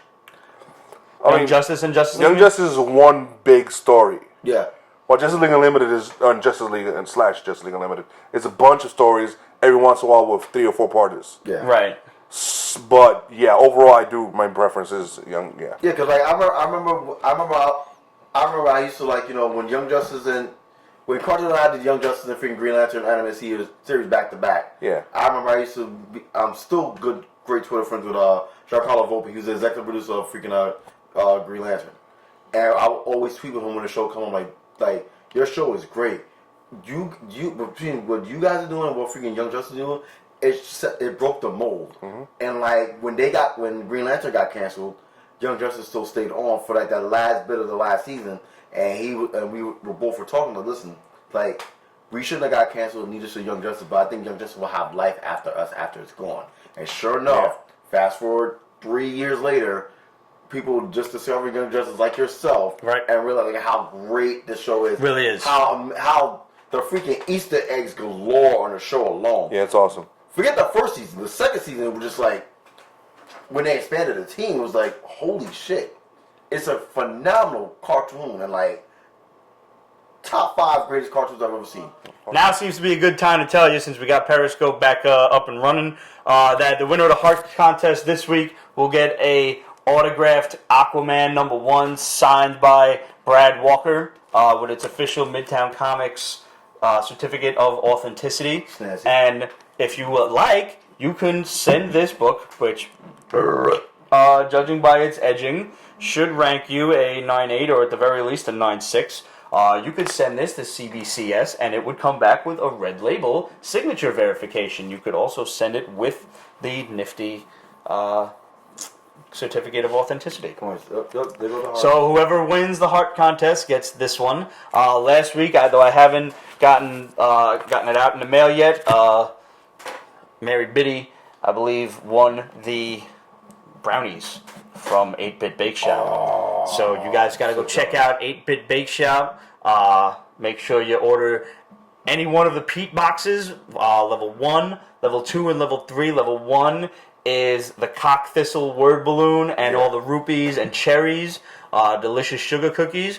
Level 2 is the 4 dotted sugar cookies and the big Pete's Basement Rick Sellis Amazing Fantasy 15 Phenomenal. cookie, What she did which there. she hand paints. It takes her like an hour to hand paint the son of a bitch, so that's highly worth it. And level 3 is like right out of left field. They are sugar coasters. Yeah. Made with alcoholic sugar. There's like tequila and lime. There's whiskey. There's rum. There's some rum shit. There's coconut rum and pineapple. Level 3 isn't up yet. Order some. But it's coming soon, and you can check the interview that we had with Hannah 2 weeks ago. I believe that was officially episode, I want to say 22. I think it was 22. Check her out. Support her. She's phenomenal. She's a great chef. Yeah. And just order as much shit as you can. Just satisfy your sweet tooth She's on seen me drunk, 8bitbakeshop.com. Oh, She was here for She was here for the. for the 400th? No, they didn't make it. Oh, they were no. supposed to get Probably here. watched it though. Yeah, I'm sure she watched it. Basically, she saw me What drunk. shit said they're watching it like, I told you I finally watched the entire thing. yeah. Yeah. Oh my god, how did I That's a survive? scary thing. It's a How did I scary, survive? scary thing. But I didn't throw up. You did not throw up. No, you did not. So here's a good one from this past week. Dynamite's The Lone Ranger meets the Green Hornet. That was all you because I don't care for the Green Hornet. I know, I'm not as wild about the Green Hornet as I am the Lone Ranger. Yeah, I'm cool with the Lone Ranger, but I'm like, oh, they're working around that family connection. And then I read this shit, I was like, motherfuckers. Well done. Yeah. You have an aging Lone Ranger who basically tells his great nephew, the Green Hornet, you're going to be the next hero of the Reed family. And he's like, I can't be the Lone Ranger. It's like, you're not going to be the Lone Ranger. You're going to be something else. You're going to forge your own identity. Awesome, awesome book. Dynamite has done the Lone Ranger right since like Jump Street. Yeah. Me and my old man have been reading this. My old man does not like comic books. He's a very sports guy, doesn't do comics, but he likes the Lone Ranger, and I got him reading Stephen King's Dark Tower books too. Oh, good job. Yeah. Speaking of that, have you seen the set shots? The stills of Idris Elba and Matthew McConaughey? Matthew McConaughey looks dope as Oh fuck, my though. God, like, Yo, he is Walter O'Dim. That's all, yeah. Never read The Dark Tower, right? Nope. Good series. oh, dude! It's good shit. I will bring you. I have the hardcover volume. I will bring it to you. 30 to 40 books a week, minimum. He will not like it. I promise you that for Such a weird dude. 2 words. I'll Time travel. oh, fuck that. Interdimensional time travel. Oh, no. From Midworld, which is basically like a Why are you still talking? up. Why are you still talking about You this? have to do it. No, I don't. You have to no, do I it. don't. No. It's- See that? No. But how cute is that little This doll, is though? motherfuckers adorable. Yeah. Adorable shit, yeah. Kid Robot just released these new No. little Mega Man 3-inch figures. I bought one in Midtown Comics the other day when I was picking up my weekly fix, and I opened it and I got Cutman. Weekly who was fix? My weekly fix.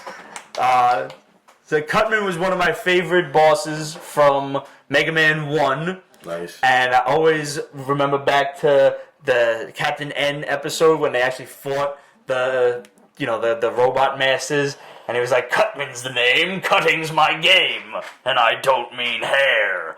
And then he threw the fucking scissors at I'll him. let you know right now, you had no idea what we thought that meant in the hood when we was playing Mega Man.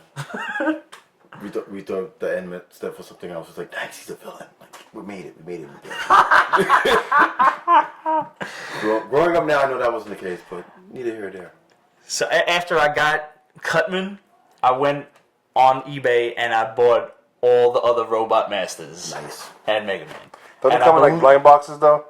Yeah, but these people opened them, and then like obviously they didn't need them, so they sold them.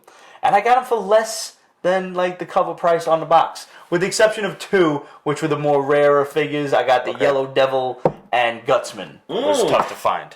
I expect them all lined up once you get them here. Oh, they come, yeah. And I believe, correct me if I'm wrong, but I'm going to have to send one of you loyal Pete's Basement fans out there to San Diego Comic-Con to find out. I believe they are releasing a Proto Man San Diego exclusive. So if somebody could be kind enough to grab me one of those, I will happily reward you. Nice art. It's a Mega Blaster replica. Who got that? Age art. Oh, yeah, I think it's on my Amazon wish list, man. Yeah, I like that. Yo, you should really bring that next time you come on the show, man. Not for nothing. Bring some of the models you draw. You should also bring some of the models that you draw. Really? Can you make it come to life? I know, not for nothing. You guys should really check out Age Art on Instagram. He paints and draws really his style was very J. Scott Campbell when I first met him, and he has evolved that over the years into his own very unique style. Mm-hmm. Yeah. And we have several of his posters that he was kind enough to give away. So maybe on one of the next heart contests, we'll give one of those away. Yeah. And I mean, they're 18 by 24. They're big fucking posters. Yeah. And they ain't like some Staples fucking printed out on typing paper kind of shit. They're legit. One of the best artists that I've ever seen. He draws really stupid hot women. Yeah. It's good. All right. We're going to talk about what is basically the same concept of a book in 2 different books. We got Black Mask's Kim and Kim, and we've got Dark Horse's Bounty. Kim and Kim was fucking twat-kickingly stupid. I couldn't. One of the Kims transgender, right? Yeah, I don't care. That was one of the big things about it and all this shit. That was why there was so much hype about this book. Yeah. Could people just stop giving a fuck? That's my idea. That does not affect me. Can you repeat that again? You said what? Twat-kickingly stupid. Pete is such a wordsmith. That's what our friends are saying. They're bounty hunters. And apparently one of them is trans, and who gives a fuck? Because you don't even find that shit out until like 3/4 of the way into the book. These two wind up fucking up a bounty, and the kid like gets off somehow. What? Right? No, they. I'm confusing it, so I'm trying to which. Yeah, I know, because it's the same. It's another set of bounty hunters in. Guess what? Dark Horse's Bounty. Now, Kim and Kim. I love Dark Horse, but yeah. No. I can't even say. I don't know. Are they girl books? Is this like a book for girls, and we just like went over our head? Very childish / what I usually see in girl books, and that's just it. Ugh. Like this one, and there's two very effeminate male bounty hunters also that they're deciding if they're cute and want to date them, or if they're gay and are dating each other. And like the conversation between Kim and Kim is very adolescent teenage girl. Yeah. And so like that's why I say it's like a very girl book. And I mean it's obviously girl power and whatever. They're strong female lead characters. And hey, fucking go for it. And they're no, that's it. They're helping what is perceived to be the bad guy in the beginning of the book. Yes. They're helping him by the end of the book. Some shapeshifter there. They were going to collect a bounty on him, and they got attacked by these other 2 guys. The trans one used to date one of the other guys. Yeah. I don't know if she's like a shapeshifter or she just like does. Is this kind of thing like you just decide to change over the weekend? I was a girl and I'm a guy. I'm gay. I don't know the time. Is this the last episode of True Blood? I don't even fucking understand what's going on. They decide to help the bounty hunter, so now they have to fight the other 2 guys who they're kind of friends with. They're frenemies, whatever. Yeah. I don't know. That's on y'all. Truth be told, here's the thing. You want to get a girl book? Get Bounty. It's a better told story. Yeah, it is. I agree. We reviewed the one girl book before, Jade Street Protection Services, which is actually, it's really a cute story. I agree. For teenage girls, for adolescent, young teenage girls, definitely not for us. Dark Horse's Bounty, as is the case, I mean, it's Dark Horse. You have a higher expectation. Jade Street? Yeah. Hannah could read that to Luna easily. Hannah could definitely read Jade Street to Luna. Yeah. Yes. I would say like 5 to 13, 14 maybe would appreciate that. Bounty is basically like intergalactic girl bounty hunters that are kind of like Robin Hoodie. They steal from big intergalactic corporations, hold on, and they give to the poor. And this winds up fucking them up. And they like lose their entire fortune because their information gets spread to all walks of life. So they kind of have to do this whole scorched earth type of erase their entire identities type of thing. So now they're reduced to just doing bounties. Before they were intergalactic criminals robbing from megalomaniacal corporations. And now they're doing bounties to survive. Should we drop some bombs? I think we should. We could, yeah. Green Lantern coming to Arrow. Yes. But I think we spoke about that last week. Okay, let's go to the bomb. I believe we mentioned Hal Jordan was coming to Arrow last week or so. The pictures he sent us. Remember last season on both shows they showed like the freaking The Hal Jordan name tag, the Jordan name tag. Yeah. Yes. in the bar and then like somewhere else. Yeah. Brother Voodoo is coming to the MCU. Most likely Doctor Strange. Then we'll join Ghost Rider, Moon Knight, and Blade on Midnight Suns for Netflix. Cool. Next bomb. Skrulls being planned for Captain Marvel film. Really? Now the Skrulls first appeared in Fantastic Four. So that means Fox owns them. Yes. So that means your premonition from a year ago is even more solidified. Phase 4, people. Just leaving that out there. Oh. Yeah. Can we get Kree Skrull Award? That'd be sexy. The Beyonder is coming to the MCU. Really? Shadow does not know which movie yet. I don't know how I feel about that. That might be too big for the layman audience. Kiefer Sutherland in new Flatliners movie. They're bringing A it back? sequel? I don't know. I'm intrigued. Flatliners are dope.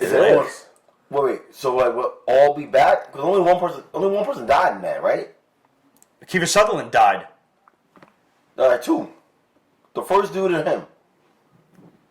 Well, he's in it, so, guess nobody's dead. Yeah, all right, I'm interested. I'm intrigued. Supergirl's Earth will merge with the Flash's because of Flashpoint. Yes. I believe we knew that already. Yes. I think the Shadow told us that. Yeah, which like episode 1 of season 3 will be called literally Flashpoint.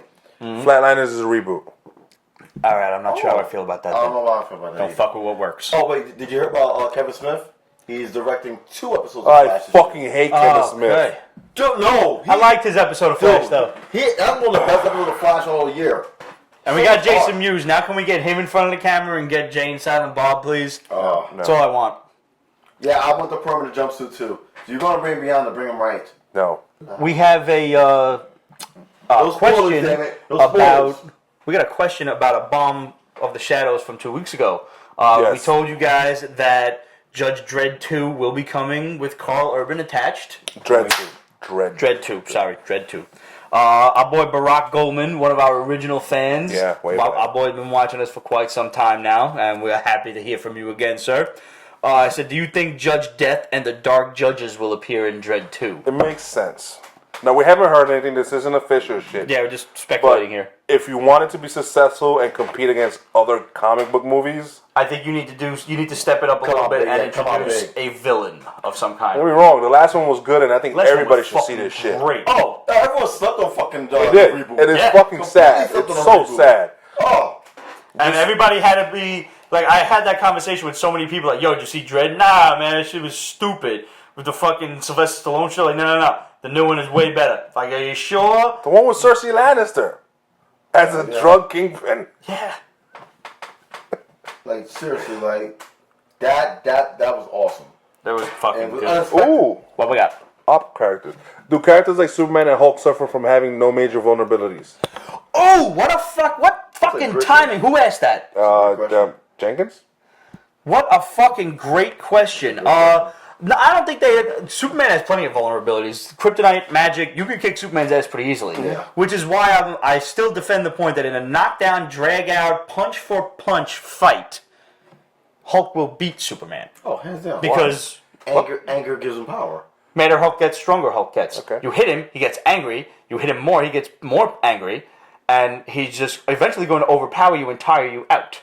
I don't think that you can tire the Hulk out, which is why I kind of disagree with the whole Hulkbuster fight in Age of Ultron. Yeah, but that's neither here nor there. Age of Ultron had I don't think you holes. can knock the Hulk out like that unless you really... Like, I think Galactus could knock the Hulk out. He was also under the influence. That's the saving grace of that battle. Right. And that's barely saving. That was a gray area. Yeah. But my boy Kelvin, that I went to high school with, Mo Worthy, on Facebook, hit me up, tagged me, boy Dexter, boy Mick, in a question. He said, here's one for you.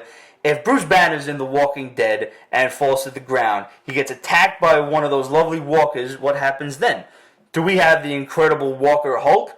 Or do we say puny humans and ravage the world? We get, what happens if Bruce Banner gets bit by a zombie? The interesting thing about Bruce Banner, the Hulk. Well, is he in Hulk form? He's Bruce Banner right now. So here's what I postulate. Like that, little word of the day shit.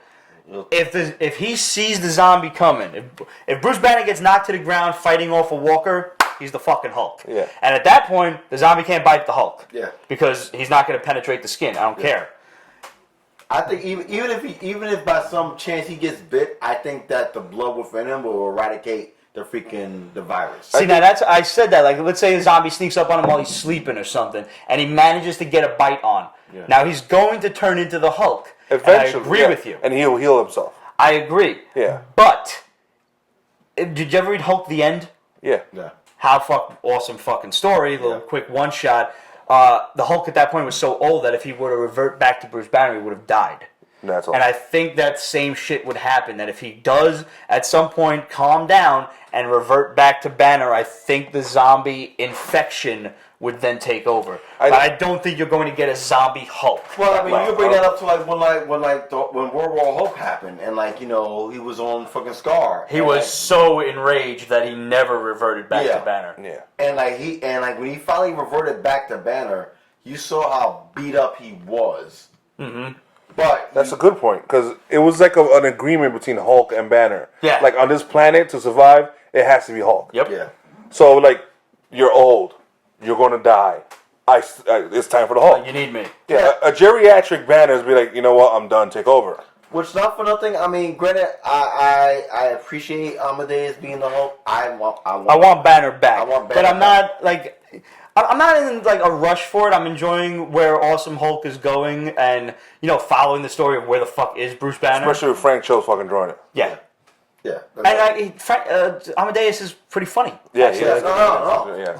Amadeus showed when we first met him in Incredible Hercules. I have a little trivia question for you guys. Go for it. Do you know what comic book Amadeus Cho first appeared in? Wasn't it an Iron Man book?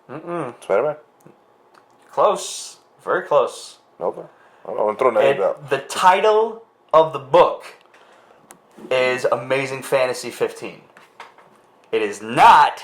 Oh, it was a new thing that came out. It's some new reboot shit. Yeah, the reissue. So imagine trying to find this fucking thing on eBay or something like that. Oh, you suck. Which is half of the reason it's so expensive It'll now. have to be volume 2 and shit. Yeah. Volume 2, yeah. But because motherfuckers don't know how to write fucking auctions on eBay, it's almost impossible to find. No, that's true. Somebody asked about why did Wolverine turn into a zombie with his healing factor. The Hulk's healing factor is stronger. Yes. It's So is fucking Deadpool's, bananas. yeah. And so is Deadpool's a Deadpool's. zombie too. But when it comes to Marvel zombies, that was just they're just turning everybody into zombies. Yeah, they just they made weren't everybody considering zombies. anybody's healing factor. Yeah, I mean, I don't even want to bring up Marvel Zombies because that was a fun idea in Ultimate Fantastic Four that they just ran with a little too hard. Great run. Ultimate Fantastic Four? Oh my yes. god, fuck yes. Oh my god, that's such a great run. The writing and Greg Land, I know a lot of people have a lot to do with Greg Land's art, but that run when they did with the exception of Doctor Doom having hooves, yeah. That was a great run. Actually, I enjoyed the entire Ultimate Fantastic Four series. Yeah. And then when they opened the portal into a zombie verse, guys, we fucked up, get back, done. And Gloria Rice will be announced as a young Felicia Harding at San Diego Comic-Con. She's supposed to be a little older than Peter very Parker, attractive young so woman. that bothers me. Yeah, she's a very. But at least she's not Gwen Stacy because she's not She doesn't have that homely Gwen Stacy look. She has some fire in that. I like that. And say what you want about the new Amazing Spider-Mans, which I did not like. Ooh. I loved Emma Stone as Gwen Stacy. Listen, if the movie didn't suck, I love Emma Stone and Andrew Garfield as Absolutely. I love them both. If they would have had those movies just be Peter Parker and Gwen Stacy, I think I would have liked them a lot more. Every time they brought fucking Spider-Man and his villains on screen, I wanted to punch it. Better feminization. What was Loki, Sinister, or Doom? Doom. I'm talking about Loki. Loki, yeah. Who was the female Doom? I don't know. Besides Ivy Doom Kitty, who, if that's what we're talking about, she wins. She wins, yeah. No. Kind of hate you for me to hear. Nah, female Loki was awesome. Female Loki Loki was was badass. Female Loki. I hated at first, and then when you read her, she was like, "All right, she's pretty fucking cool." And it makes more sense that Loki would be a female because he's the god of tricks, and he can kind of do what he wants. Like he still uses her. Yeah, every now and then. As an illusion. He has no fucks given. Nope, No. not at all. Speaking of Spider-Man, our boy Marvel Update on Instagram. He's got a lot of really good speculative points to make about like the future of the MCU. And he said like for Spider-Man Homecoming, don't worry about getting Mary Jane in. Just get her in for a cameo right at the end and do the "Hey Tiger, you just hit the jackpot" scene. Like have him pining over Liz Allen, having a crush on an older Betty Brant. Even you want to bring this broad in for fucking Felicia Hardy. And just have Aunt May like, oh, but listen, my friend Anna has this really sweet niece. And just bring her in, bang, right at the end. The problem with that What? is this is a teenage-heavy base cast, right? Sure. Yeah. You're not going to have a modelless teenager come on and say this shit. It doesn't fit well. But it works in the comic books. Yeah, but see, like the game. Was she a teenager when she first said that line? Yeah. Yeah, he was still in high school. Yeah. Okay. So, I'm all for it. I mean, like, we all freaking geeked up when he appeared on the screen on fucking Civil War. Mm-hmm. We geeked up even when he was in fighting, and like the fact that the banter was there. We loved it. Everything. And he wasn't purposely making jokes. He was just a starstruck kid, which is exactly what I have hoped for. I was hoping for that from years ago. I'm not seeing that movie with you. What? Spider-Man? No. I can't. Dibs. You're going to be fucking giddy. I cannot be nowhere there. Shit. How often do you actually get to see a happy Pete? He does make a fair point. Yeah. Might scare me. Come on, we can make a road trip. We can make a road trip. Come on. Speaking of happy, I always do love seeing compliments from new fans on Instagram, on Facebook, on YouTube. By the way, we got over 9,000 followers on Facebook now. It's been a while. Like Facebook was very dormant for a bit. Instagram continues to grow. We are hovering just under 28,000. I would love to get to 30,000 by the time San Diego rolls around. So keep sharing the shit out of Instagram. Keep tagging your friends in all our crazy shit. Let's put the product, man. But the Moss Family Adventures found us on YouTube. Said, nice setup, bro. Awesome video. Thank you. We do try. Mind you, this is not a set. This is literally Pete's basement. If you find your way to Brooklyn after we do like a little, pizza lunch interview and make sure you're not a fucking crazy psychopath, maybe we can get you on the show. We'll see what goes on. But we do like to do the little interview process first. Make sure you're not fucking crazy. Because they should watch episode 1. They should watch episode 1. It was different back then. Everything was different back then. Isn't it funny, like, to go back and, like, through the years and see how, not only how the basement set has changed, but also, like, the quality of the video. It was shit. Oh, my God, the sound horrible. and everything. We have upgraded, sir. Like, in this fucking, it's been almost 10 years. That's what, like, me and my boys are going through right now. Cause we, like, You just started, like, a new podcast. Steve breaking the lights. About that. Oh my God! Yeah, well, it's called the 1-on-1 Club because we drink Miller High Life and Jameson shots where we talk about random. I love Miller. Yeah, it's some fucking champagne and beers. Yeah, it is. So like you guys are getting. I get yelled at for buying that. People are like, you drink old man beer. Like, fuck you, I like Miller. No, we just did our first official episode this past Wednesday, and like we're gonna start filming, streaming live on Periscope every Wednesday between maybe like 1 and 2ish, and then we're gonna probably put AM. PM. Okay. We do that. We day drink. Okay. We're day walkers, and like last week we talked about the the wonderful money of the NBA. How bum bitches are getting bottom bitch money, and we have fun. Like the first. Let me interrupt you for 1 second. Tommy Two-Step. Sports! Nice. Go on. What's up with Tommy? How's he doing? He's doing good. I do that because anytime somebody really mentions like sporting stuff, I don't know a lot about it. So it's like, sports! Well, When we were at his bachelor party, we were playing sock baseball, like a rolled up sock, and we were hitting it with the binder that you get in the hotel where you get all the room service and all the clubs to go to. Yeah. And as soon as I pick up the motherfucking binder, I take one swing, boom, the whole shit explodes all over the fucking room. And I'm like, and Tommy just looks at me like, sports, it's you. I don't fucking know. I can't win. I can't. Well, So sports and what else? Comics? Sports, comics, just random stuff. Definitely TV because all of we used to talk about. We used to talk about Game of Thrones, not this past episode, the episode before the test episode. Just like random stuff, and we have fun. We're drinking while we're talking, just like we're doing it here now. And sometimes we play darts. Nice. So All right, I'll have to tune in. So Wednesdays around 1, 2 o'clock? Wednesdays around 1, 2 o'clock. We're going to premiere the first episode, hopefully, maybe Saturday, Sunday. Us. Yeah, no, definitely, Yeah. definitely on board. And yes, there are titty talk as well. Yeah, we Always gonna have titty talk. we talk about everything. We have a blast. We laugh. We enjoy. It's a good time. So Excellent. we're working on it. We're trying to get up to your stature, sir. Jenkins just asked, top 3 drafts for your villain team. In terms of like we're just having a triple team up. I guess. Can we cross universes? Somebody wrote Doom, Galactus, and Magneto. I had Doom and Magneto were always my bad guys in Marvel Capcom, and they remain my bad guy team for pretty much anything that I do. I actually used to have I used to call it my BGC team when I used to play Marvel Capcom 2. Okay. It was bad guys with capes, and it was Magneto, Dr. Doom, and M. Bison. And I might have to just hold on to that team without getting too cosmically powered with fucking Galactus or some shit. That you can control and accomplish your goals, though. No, you have to control them. Oh, so I'm the leader and I'm picking henchmen. That's what you're asking me. Oh, Nike. All right, let me think about this for a bit. I got mine. All right, go ahead. Go for All it. right, so it'll be Lex. You can control Lex Luthor. If I'm getting a team, I should. Lex, Thanos, and a wild card, Sentry.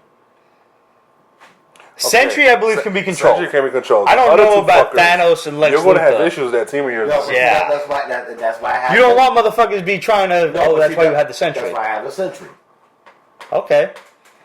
All right, that's well thought out then. It is well thought of. I like the addition of the Sentry / Void. I like that. Yeah. I'm gonna keep that one. Let me get back to you on the rest of that. Somebody said Vader. Juggernaut. I like Juggernaut. Juggernaut's good. Good muscle. It's just a good powerhouse. And now I need somebody who can, maybe like some magic type of shit. See, I thought about someone, but I didn't put him on the 3 because he's too much of a wild card for me. He will kill me just to take over. I literally thought about the Beyonder. Yeah, he's too powerful. He's not a villain though. Yeah, he's kind of whatever. No, he's the cosmic douche. He's the villain, anti-villain. He doesn't know what the fuck he's doing because he has no comparison to how much of a dick he is. Yeah. And that's scary. Until Secret Wars, when they made everybody Beyonder. Beyonder is known that. Yeah. I don't know. It's a good one.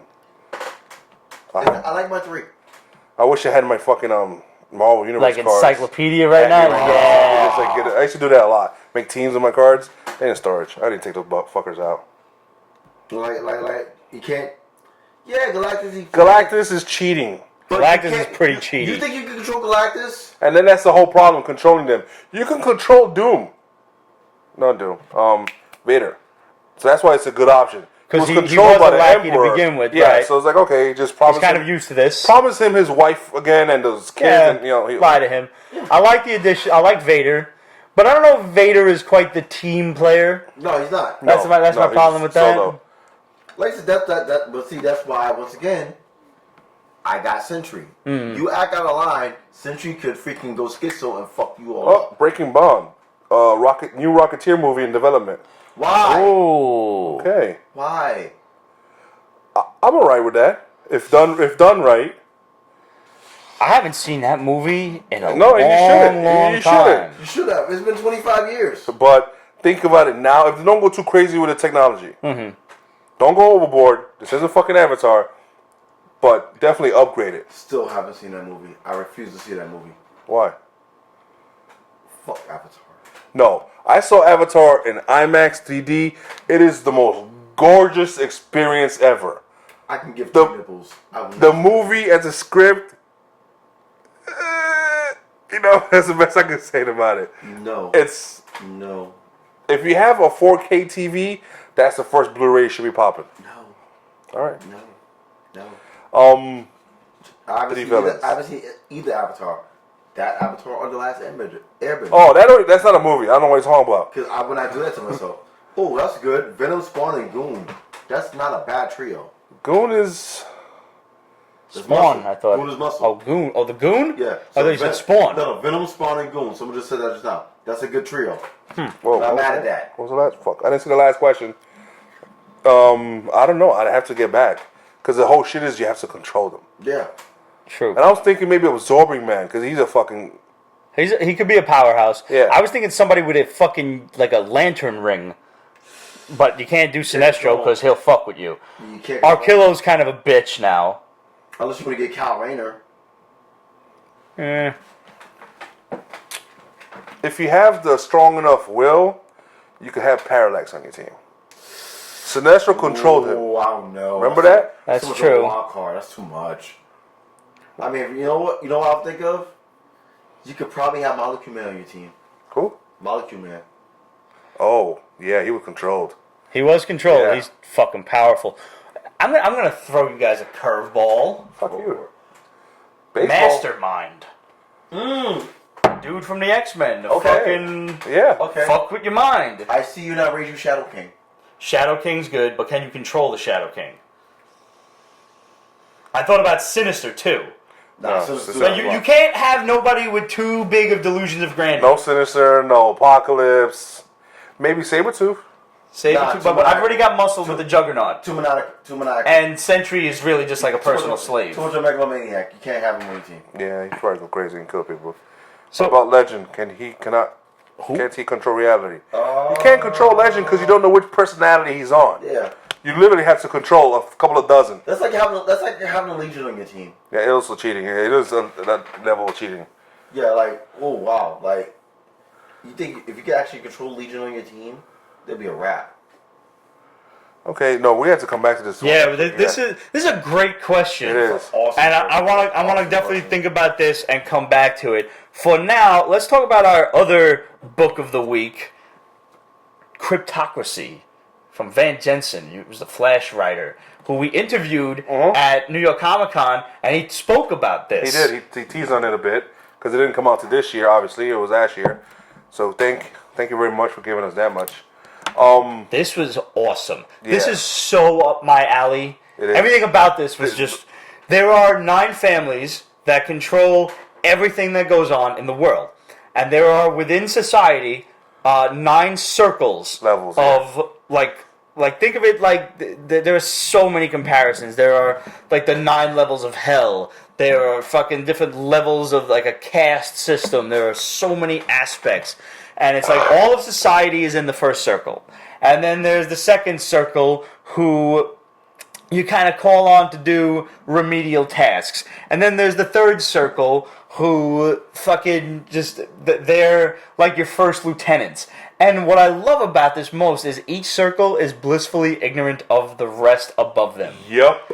Until you get to like some of the the upper tier circles, like the 7, 8, like 9 5, 6, probably, 7, 8, 9, all know about each other. I found out, like from once you get to the monsters that everybody thought was extinct, cryptids. Yeah, and he's like always ready to smash and shit. Yo, a bugbear? Really? A fucking bugbear, bro? Bringing in some fucking Dungeons and Dragons reference. This is Dark Horse's Cryptocracy. Dark Horse's Cryptocracy. Cryptocracy. Wait, what? Cryptocracy. Oh, you did it. What's that? What a book we're talking You. about? I was just making sure you was able to say He it. thinks this is my mimetic, but it is. I was hoping for something. And like once you get past the monsters, it's all like the inner circle of the 9 families, and it's the lowest one was like the 6th one is family members like cousins and shit that have no leadership qualities. Yeah. The 7th circle is future leaders that are being groomed to be, to take over one day. The That 8th fucking circle, sister's a cunt. no, she's a bitch. Oh my god, you just want to get So raped and like killed. this reminds me sort of like give or take kind of like Gattaca. Oh, I never saw that flick. Okay, I know what you're talking about. Yeah. This it has remnants of it, so to speak. remnants. I'm intrigued now. It's good. It's well written, And and the art matches it. Yes. Okay. It's like a wonderful balance, like motherfuckers. Half cartoony, half serious, and it's like they're inducting new members into like the 3rd cast, and it's like so pretty much the star of the show is like this dude who's like an 8th level. They call them cogs, which is like cogs in a machine. That's like a derogatory, like a racist kind of term for them, because that's really what the 1st level people are. They're just cogs, and these 7th level. I think they call cogs because like you're never gonna be a leader. You're just another part of cog the in process, the machine. part of the process, okay. You're never gonna be nobody. So she refers to the bitch who is the daughter of the leader of one of the 9 families, and all the 9 families are named after planets: Mars, Jupiter. We haven't met anyone else yet. Okay. So we're dealing with the Mars family, and their leader is 240 years old. Mm-hmm. What the fuck is going on? They have like all the secrets of all the world. And there's some mysticism involved. Yo. Which is like, this got better. It's every fucking the Greys, Totally the aliens that brainwash people. So Jeff, Dark Horse and Image are making the best books right now. Yeah, they really are. Yeah. They're not afraid to be different. Yeah. And that's the beautiful thing about both Dark Horse and Image. Excuse me. You know what? One of the best parts, normally when I look, Jeff, I'm going to address what you just said about Dark Horse and Image making the best books. Absolutely 100% true. And what I normally look for with Dark Horse and Image are the quick stories, the 5 to 6 issue minis where I can get in, get out, done, just like my deal with most relationships that I'm in. Get in, get out, done. There you Don't call me. Just text. If I want to answer, I'll answer. Unrestricted free agent. Right, thank you. So I'm not under any kind of contract.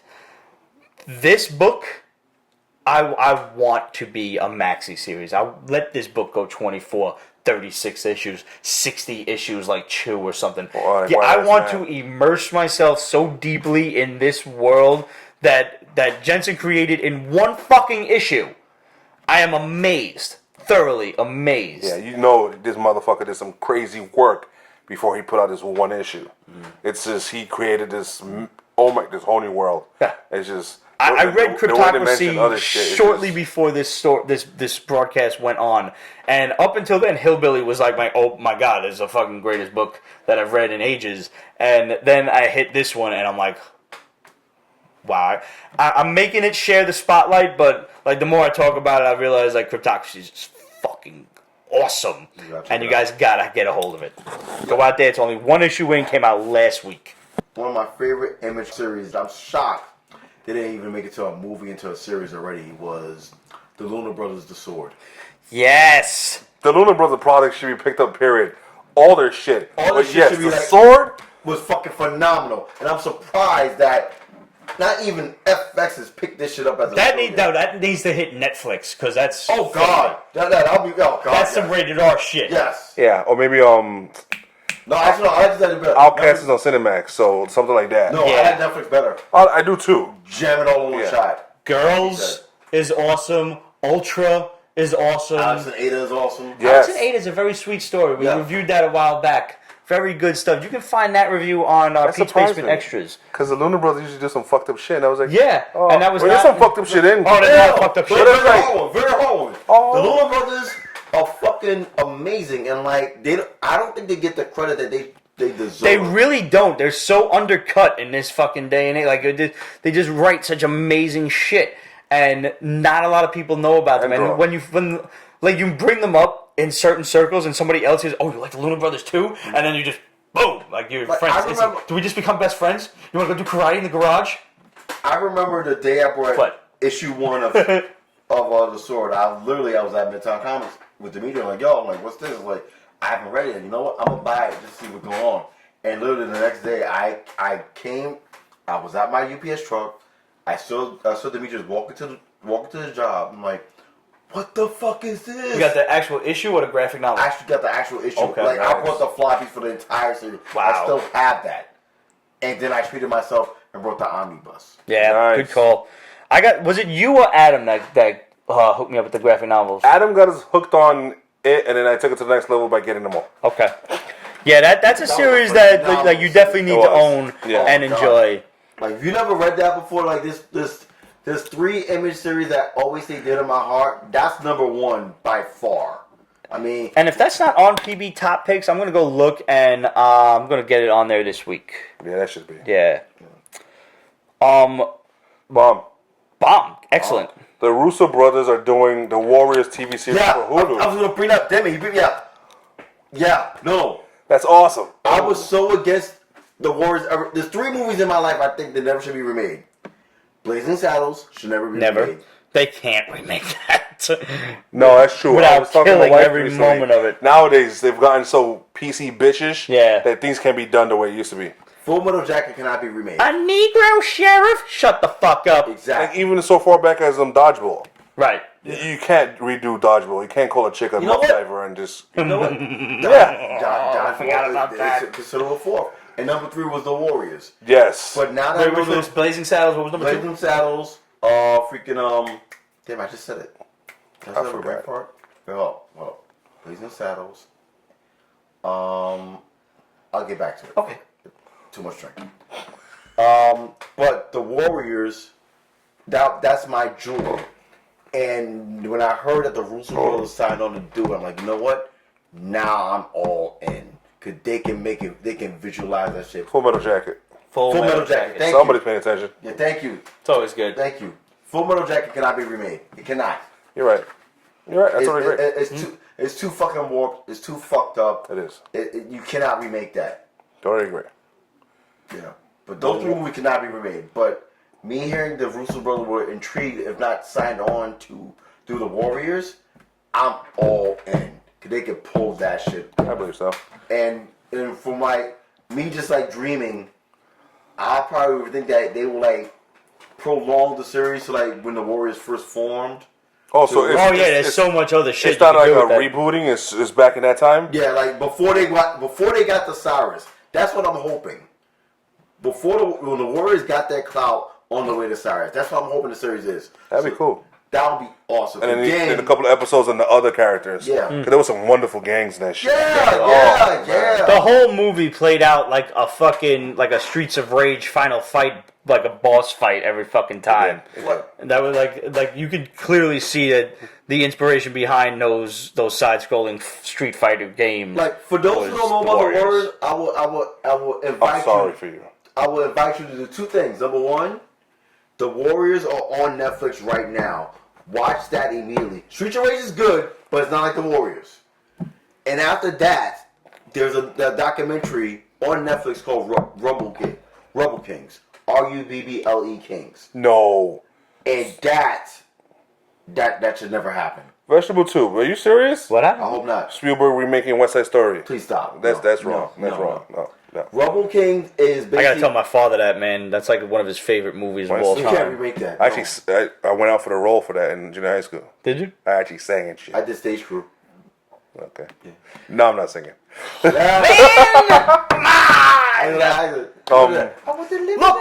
Officer Crunky, we're making nice with I the was actually a PRs. fucking jet. Go figure. Well, yeah. Yeah. Boys, crazy boys. Anyways. No, you're not supposed to be a jet. I'm not supposed to be a jet. I'm supposed to be a shark. Yeah. But, I was singing. Oh, that's- When you're a jet, Uh-huh. that was me. Yeah. Yeah. I forgot what I was saying. We got any more bombs? What do we got for questions on That's it so the far. social media? Well, I mean, did you mention Linda called me a Supergirl this year? Yeah, We did. All right, Yeah. that's a plus. Granted, It's true, she's West Side still- Story. Oh, fuck That's you, so Spielberg. horrible. That's so horrible. Is it based back then? I mean, And this is why I won't No, watch it's not Avatar. gonna be. This is why I won't watch Avatar. Was he It's down gonna with be that some too? William Shakespeare fucking no, that was Joel Cameron. I thought Romeo and he was Juliet down with shit. that. I thought they're both down with that shit. Not to my knowledge. Oh God, I just can't do it. The dialogue is going to be the same. It's going to be set in modern times and shit, probably. Yes, Ash Evil Dead Season 2. Yes. Oh, that is coming. Yes. Thank God. Yes. Okay. That's a show a lot of motherfuckers slept on. I don't understand why. If you're an Evil Dead fan, you should have been watching Ash vs. Evil Dead when they got on Stars. Evil Dead sexy. But I stopped it after a while because it was just more the same. It's not my cup of tea, but it is good. Oh God, yes. All right, Instagram. Yes. Where'd you get that shirt? This was actually just my Justice Society Well, that's fucked up. of America shirt, all over print. I actually got this on one of those random Facebook Okay. posts. I was like, order this now for like $20. I'm like, yeah, I want that. Oh, that's why I got my Bruce Lee shirt when he's like DJing. That's cool. I never saw That's that cool. one. Yeah. You know what else? Other shirt of yours I never saw was the Jason Voorhees where the white women at.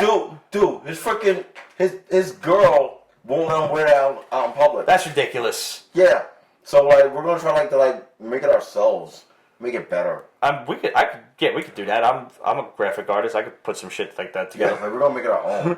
AKA Toast. That was Max Powell and the Geeky Artist. I know that.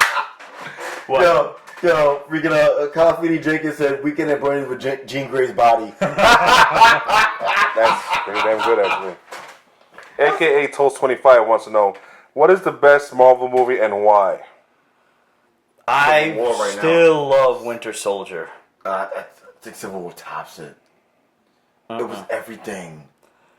Banter, violence, ignorance, social message by mistake. I like the choreography better in Winter Soldier. Creepier scene when Cap is actually making out with his love's grandniece. Don't knock his hustle, yeah. All right. Boom boom. She makes bombs.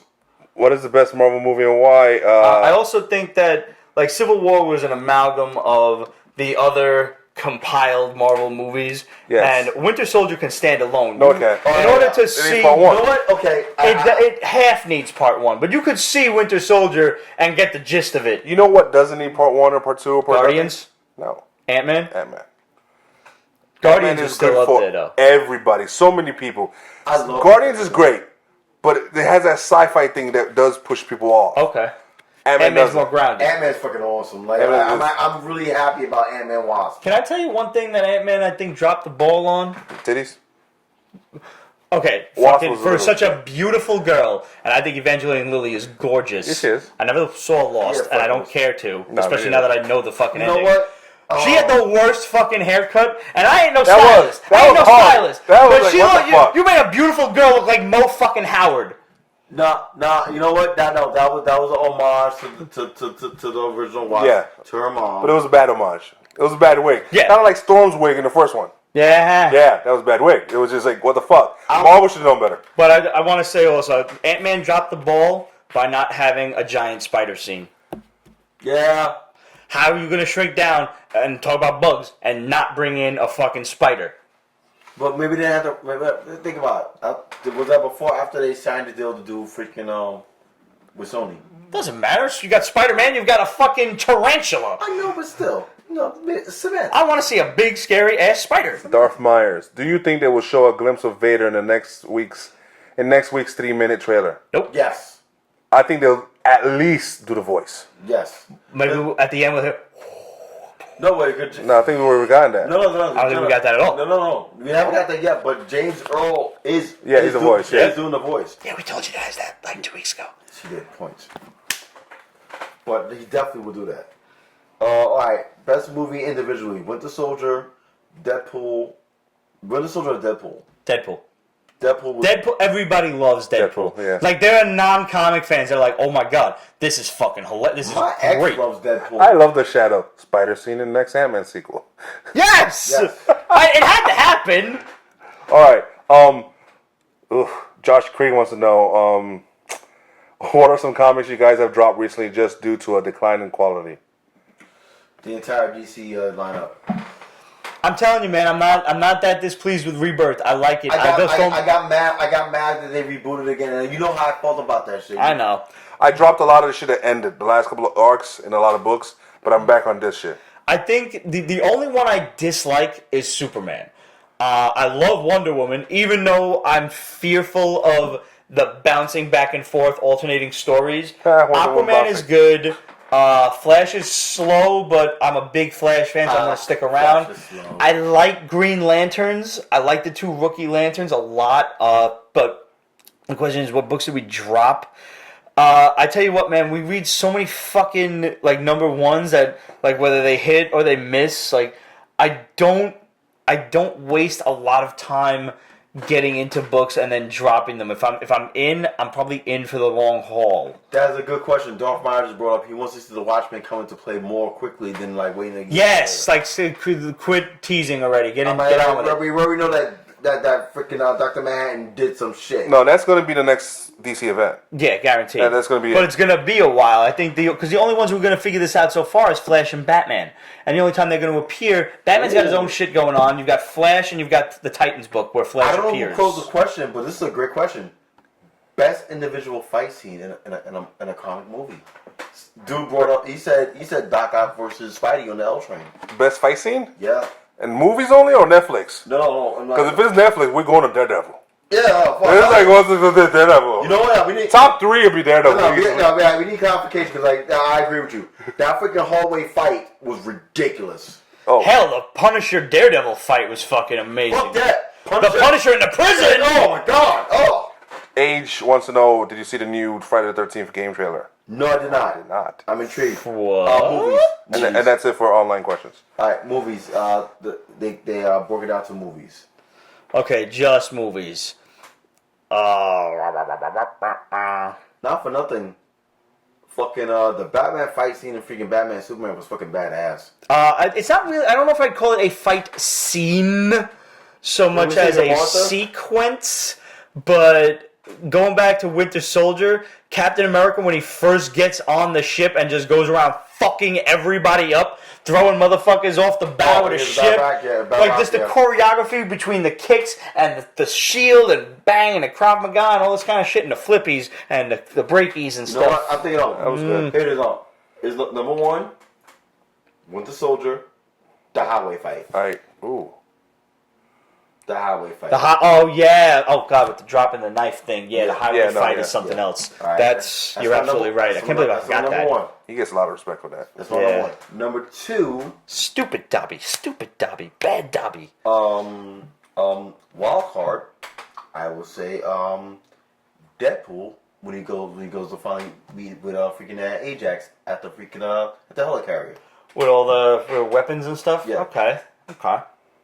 And number 3, which not for nothing, the whole fight scene in the first Avengers when they're freaking like fucking shoved by Grand Central, that was badass, dude. Like that was like those are buildings I delivered to at UPS. Like seeing them get fucked up like that. I agree with your number 1 choice. It definitely is just pretty much Winter Soldier period, but yeah. I think that ranks as probably the best fight scene. Honorable mention is the Hulk when he's attacked at the university. Yeah. Oh, yeah. It shows his power at such a level. He uses his shield. He's just slamming things. It just it was just. Yeah, that's a good one. And I'm like, okay, I love that. I mean, that was such a. The first Hulk was atrocious, but then this did so much better. And then it was like, ooh, that harkens me back. Ed Norton Hulk. Only beef I have with the Incredible Hulk was fucking Abomination. But other than that, I love Ed Norton as fucking Hulk. I love Liv as fucking Betty. I love all that shit. The only thing that would have made that like even a little bit better for me, and probably only out of the sake of nostalgia, was when you. They're using the sonic weapons on the Hulk and he does the clap at it. They did that in the cartoon back in the 80s. It was Spider-Man and His Amazing Friends, and it was Incredible Hulk. Remember? No. Deadpool. Wolverine Sabretooth versus Deadpool, but we'll get into that in a minute. It was Spider-Man and the Incredible Hulk was the Marvel Hour back in the 80s on Saturday mornings. Yep. And they're using sonic weapons on the Hulk, and the Hulk's like fucking staggering and shit. And turns around and he's like, Hulk, make more noise, and he yells at the thing, and it like fucking reverberates and shatters. Ooh, that's nice. Yeah. So that you're absolutely like that. That was a good mention. I forgot about that. That was a great job by you, sir. If Deadpool fights Sabretooth and Wolverine joint together against him, Deadpool. Oh, that was the question. I think that's what the question was. Okay. Was that a question? Sabretooth and Wolverine against Deadpool? I thought the question was, what was the better fight scene? Wolverine versus Sabretooth or Deadpool in general in his fight scene? Wolverine versus Sabretooth? No, I don't acknowledge that. Yeah, I don't know. No part of that. Oh, the movie scene. No, it's that never Deadpool. happened. Deadpool. Deadpool hands down. I mean, I love what's his name? Oh, Ryan Reynolds? No, the guy who played Sabretooth. Oh my god. Lee Schreiber. Lee Schreiber. Yeah. Donovan himself, but no. Graviton versus Avengers and animated series. Avengers. No, I Sure think we has would so, stick with but- live action movies. Yeah, on that's this just one. cartoons are just. That's too much. I mean, the greatest fight of all time, cartoon-wise, was freaking Captain Marvel versus Superman in freaking Justice League Unlimited. That is true. Yeah, I remember seeing that with my boys. We were screaming out loud with that shit. What cinematic universe battle you want to see that hasn't been done yet? Oh, I'm so behind on all the cinematic movies. It's terrible. You've seen most cinematic movies? I haven't seen a lot of DC. I haven't even seen from Throne of Atlantis up. No, like movies, live action. Oh, the live action. Yeah, which battle you want to see? Oh, I'm sorry. You know I thought what? you meant animated. I'm gonna go on a feminist tip. I'd love to see Gamora go against freaking Black Widow. Gamora should eat her up. I don't know. Gamora should beat her ass. Okay. Because you were. She should eat her up too. Yeah. But Darkseid vs Superman, where he killed her, Detective Turpine, that was good. But I would like to see some good female bar fights. none, best animated fight scene was Superman and Darkseid in Justice League War. Yeah. Yeah, because like he's like, I can not hold I can back. cut loose. Yeah. No, that was every fanboy was just sitting there like. Yeah, but I don't like the term, but in a scene like that, You turn fanboy. it's well deserved. Yeah, you totally fanboy I out. still go back to that freaking Justice League Unlimited episode, like freaking like Captain Marvel, freaking Superman was just going at it, and like Captain Marvel literally beat his ass, and like they wasn't throwing him, they were fighting. Yeah, that was good. And like that was awesome. And like every fanboy was like, "Is this real?" They're doing it. Yes. Can I just flip the script for a moment and just be like Ryu and Ken versus Bison in the Street Fighter 2 animated flick? Well done. Okay. Like, especially like even before Bison was, quote, "I'll fight you on your own level," and he was like just using the psycho power, and just like, yeah, now you can't hit me. Because of the casting, I'm looking forward to seeing Shazam versus Black Adam. Yeah. Who's Shazam? Oh, we don't We know. don't know I yet. don't know yet. Thor versus Hulk DVD movie. Ooh, that's a good. That was fight. good. That was a good. That was good. That was a good Yeah. Thor Ragnarok with the Hulk in it needs to step up its fighting fucking. Oh my god. Oh man. We're getting I think two we're gonna- movies in one. Yes. We're getting two movies in one. We're gonna see a lot of good fight scenes in I this. want less talky and more fucking fighting. Let's talk more and fighting. you know what? And like as a bonus, No, that's evil. I'm hoping to God we get Scar. I hope not. I'm sorry. I don't think we're ready for that. But I understand what you're saying. It would be nice, but how you gonna explain him having a kid? Hey, he's been gone for quite some time. How did he end up there in the first place? That's a good one. But I'm sure that, I don't know. mean, I'm not ready for Scar. I mean, he has gamma ski, so like freaking, it probably didn't even take 9 months. It probably took like 9 weeks. That kind of sucks. 9 weeks you gotta go to college. So, guys, hit us up, questions@peachbasement.com, facebook.com/peachbasement, Instagram, Twitter, and if you are in the neighborhood, by all means, you can email either of us, Pete@peachbasement, Ramon@peachbasement.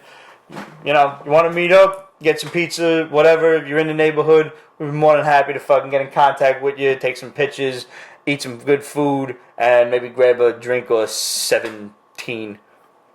Yeah. Also, I have a little bit of whiskey left, and I want to raise a glass to Noel Neill, who was the original Lois Yes. Lane. Passed away at the age of 95 this week. Yes. Here's to you, Lois. You're still a very beautiful woman. Yeah, she 95. aged well. So well. Way to go, Grandma. Yeah, seasoned, very that's seasoned. probably like great grandma. Yeah, Very yeah, seasoned. Damn. Very seasoned. Good for you. Well, guys, I think that about does it. So. Pete's Basement is copyright 2015, Rip Productions and Pete's Basement LLC. All rights reserved, so go fuck yourself.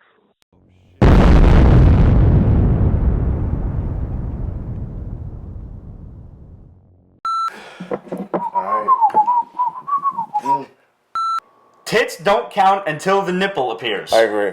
I will tell you this, my 3 favorite things in life, in really no particular order, but in this order because I like the way the acronym works, is TCP. Tits, Comics, and Pizza.